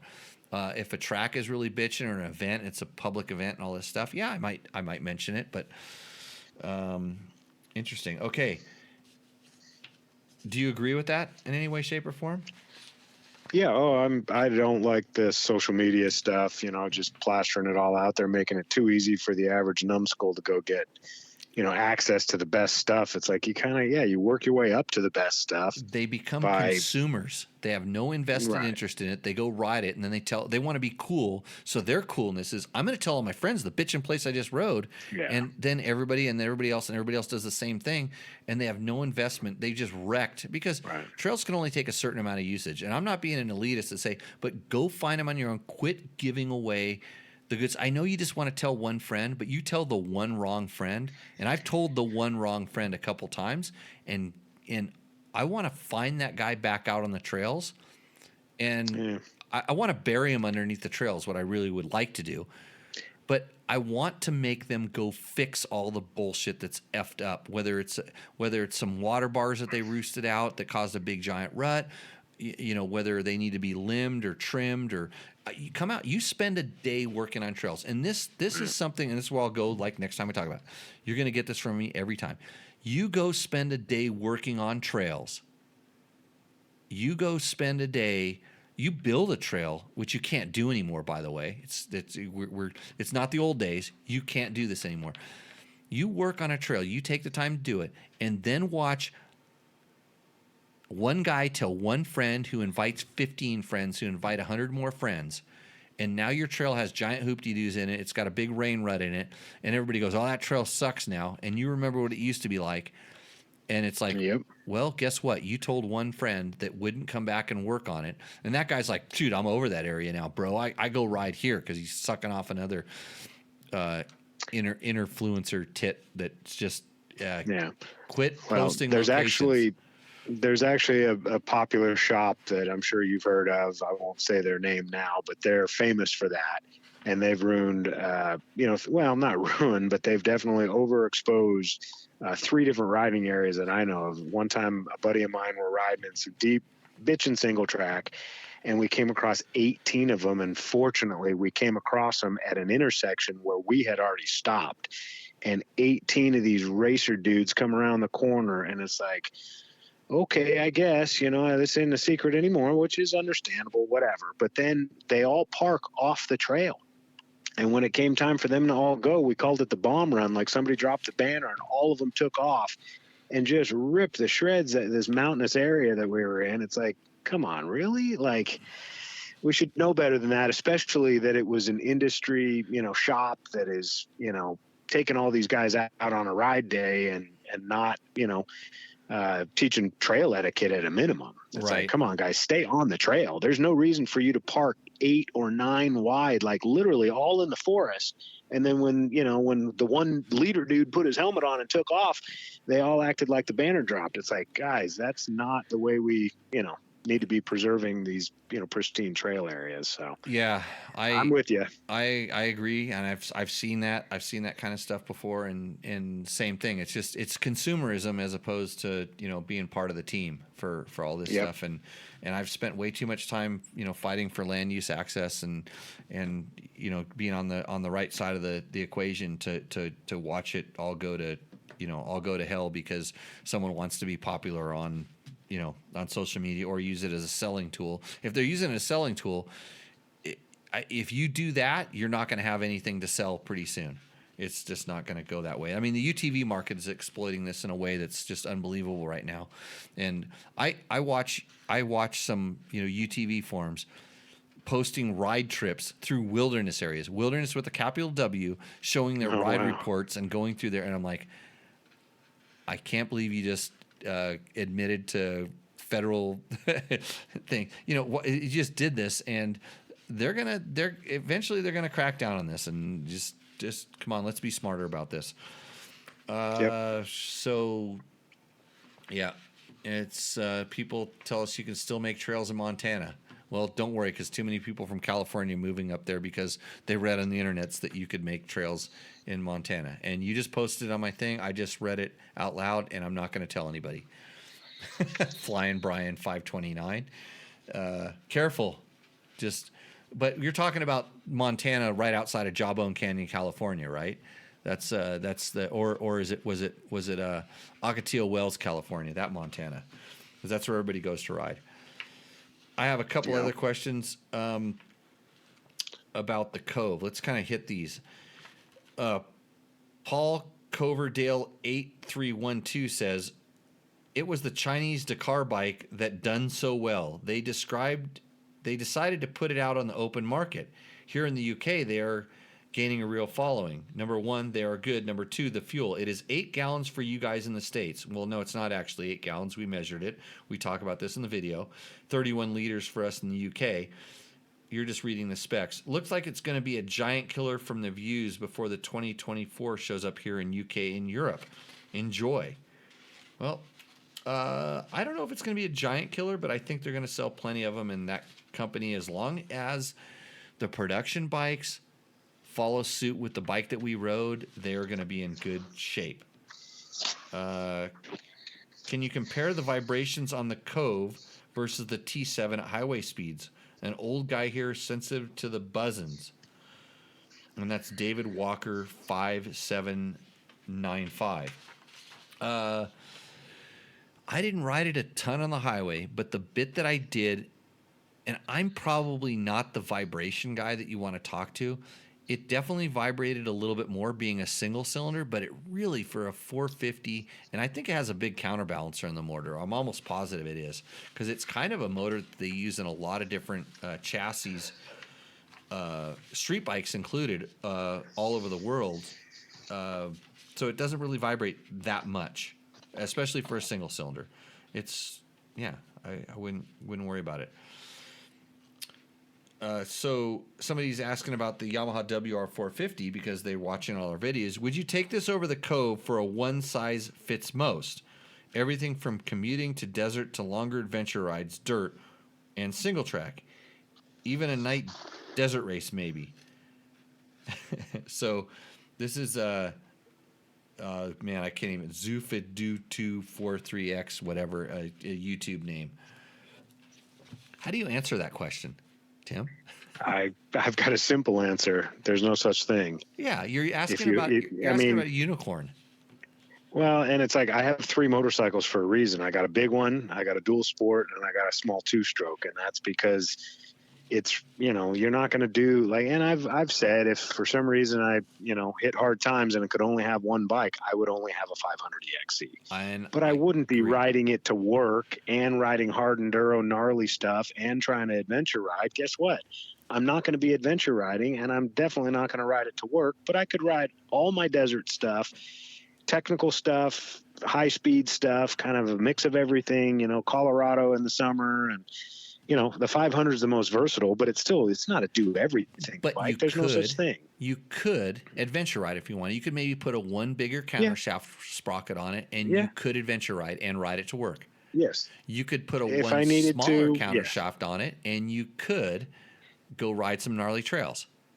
Yes, absolutely. Yeah. So I mean, yeah, there are bikes that can span the range, but you're not going to have fun at either end of the spectrum. And there's no such thing as a unicorn. Cove to WR450, it's really simple. The more I'm leaning toward adventure riding, the more I'm leaning toward Cove. The more I'm leaning toward during enduro and competition or anything that has to do with the word race in it, I'm Yamaha 100% of the time. It's really that simple. Yeah. At Selfish says, fair to judge after riding it. He's talking about the Cove. But the descriptive of a perception of being junk is not an unfair bias, but biased on experience. All Chinese bikes have been comparative junk. Chinese making better bikes helps us all forging the competition to up their game. That sounds like a fair assessment. Yeah, well, but there is a difference. Like, I know what people talk about when they're talking about Chinese bikes. You know, like Do you still have the shop around the corner that sells? It's like used to be a lawnmower shop, but now they sell mini bikes. Just I down don't the street a know little of ways, anyone. closer to the stadium. Yeah. Yeah, I don't know of them. Yeah. If they might have gone away, I don't know. I brought my mini Aprilia guys, there. yeah, when guys talk about the CRF 230L or 250L and 300L, it's like Those are Brazil. we get what's that? Brazil, built in Brazil. Well, they're Chinese bikes in my book. No adjusters on the suspension, things like that. I mean, steel handlebars. They're just heavy, gutless, choked up.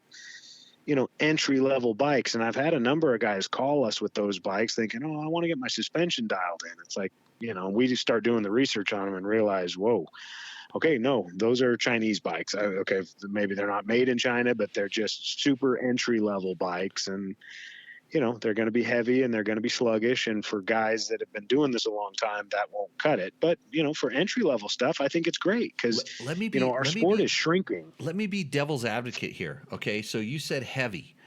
The funny thing about it is a novice rider on a heavy bike, they say it's more stable and they feel more comfortable on this. We did some extensive testing and that's the way it came out. Yeah.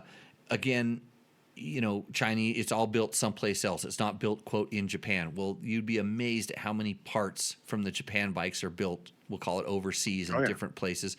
And so, like, I think globally, the production quality is going up to a level where it's going to be difficult to find out. And the fact that companies ship parts from different places to a certain place to be assembled and put made in, whatever, and who knows? Maybe some of this Cove is made in Japan. I don't know. Probably not. But I think we got a question coming up here that we may get to because this show's running a little bit overboard, but it's staying interesting, at least in my brain. I'm sorry. I'd like to apologize for everybody, but everybody's going to have to up their game. That's just the way it is, and if these things start providing better experiences, we're going to have to forget the past. Look at original Japanese motorcycles. People looked at them compared to the European stuff at the time and said they're junk. And if you really want to get kicked in the nuts, and I am as patriotic and as American as everybody else, why the hell can't we produce an American-made bitchin' motorcycle that's world dominating? If you are sitting here spouting all this stuff out, work on that. I would be the first guy. I would love. I loved it when Cannondale got in the game. I was excited and stoked for them to come into the game and do something American made and produce this stuff. And there's a reason why all these manufacturers know that they come over here, do all their product testing. They need to get good reviews in America before the bike sells worldwide. There's a reason why America is what it is. But when it comes to actually getting it produced and manufacturing processes and labor and a lot of other things, it goes offshore. And this isn't just motorcycles. It's all different kinds of things. I'm surprised Mexico is not producing a really good American-made bike. Sorry, Gary Jones and Amex. You guys are way ahead of your time. But that's the way things are. Someone else says, Tyler at Ever Ride sent me Thank you, Tyler at Everride. Great review, and he's subscribed. Yeah, we're going to be over 20,000 subscribers pretty soon. That's pretty cool. Not that that matters, because I used to have 200,000 people reading some stupid magazine I used to work at, but that didn't work either. At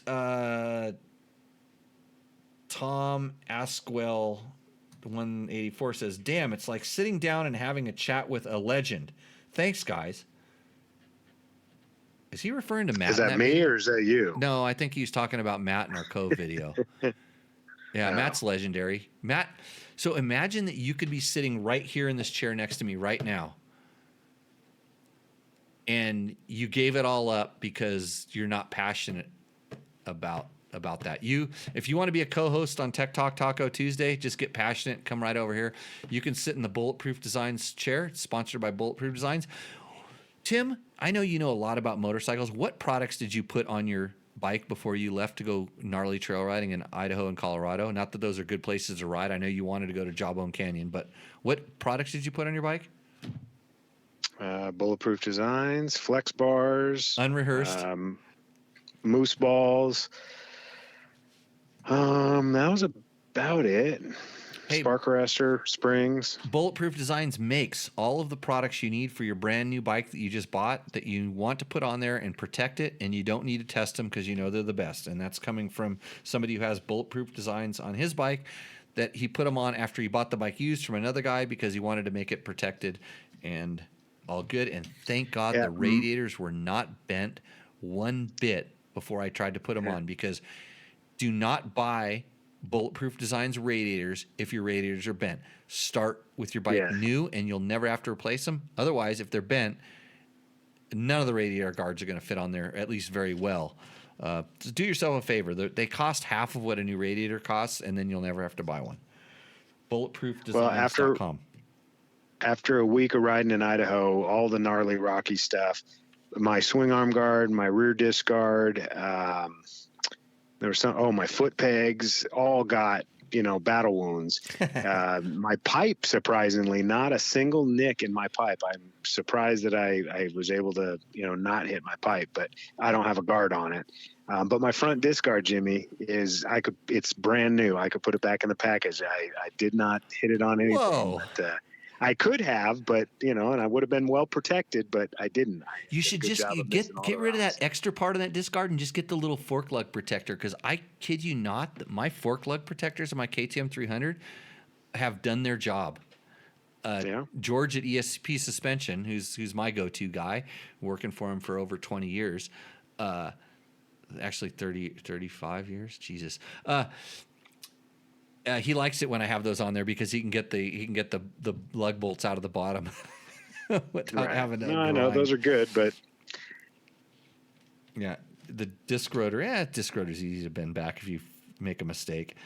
Let's see. I think. I'm going to stop with this one. So we did it. Trevor did a really nice video of how to use Windex to clean your grips, your white grips. Because everybody runs white grips these days. I guess I don't know.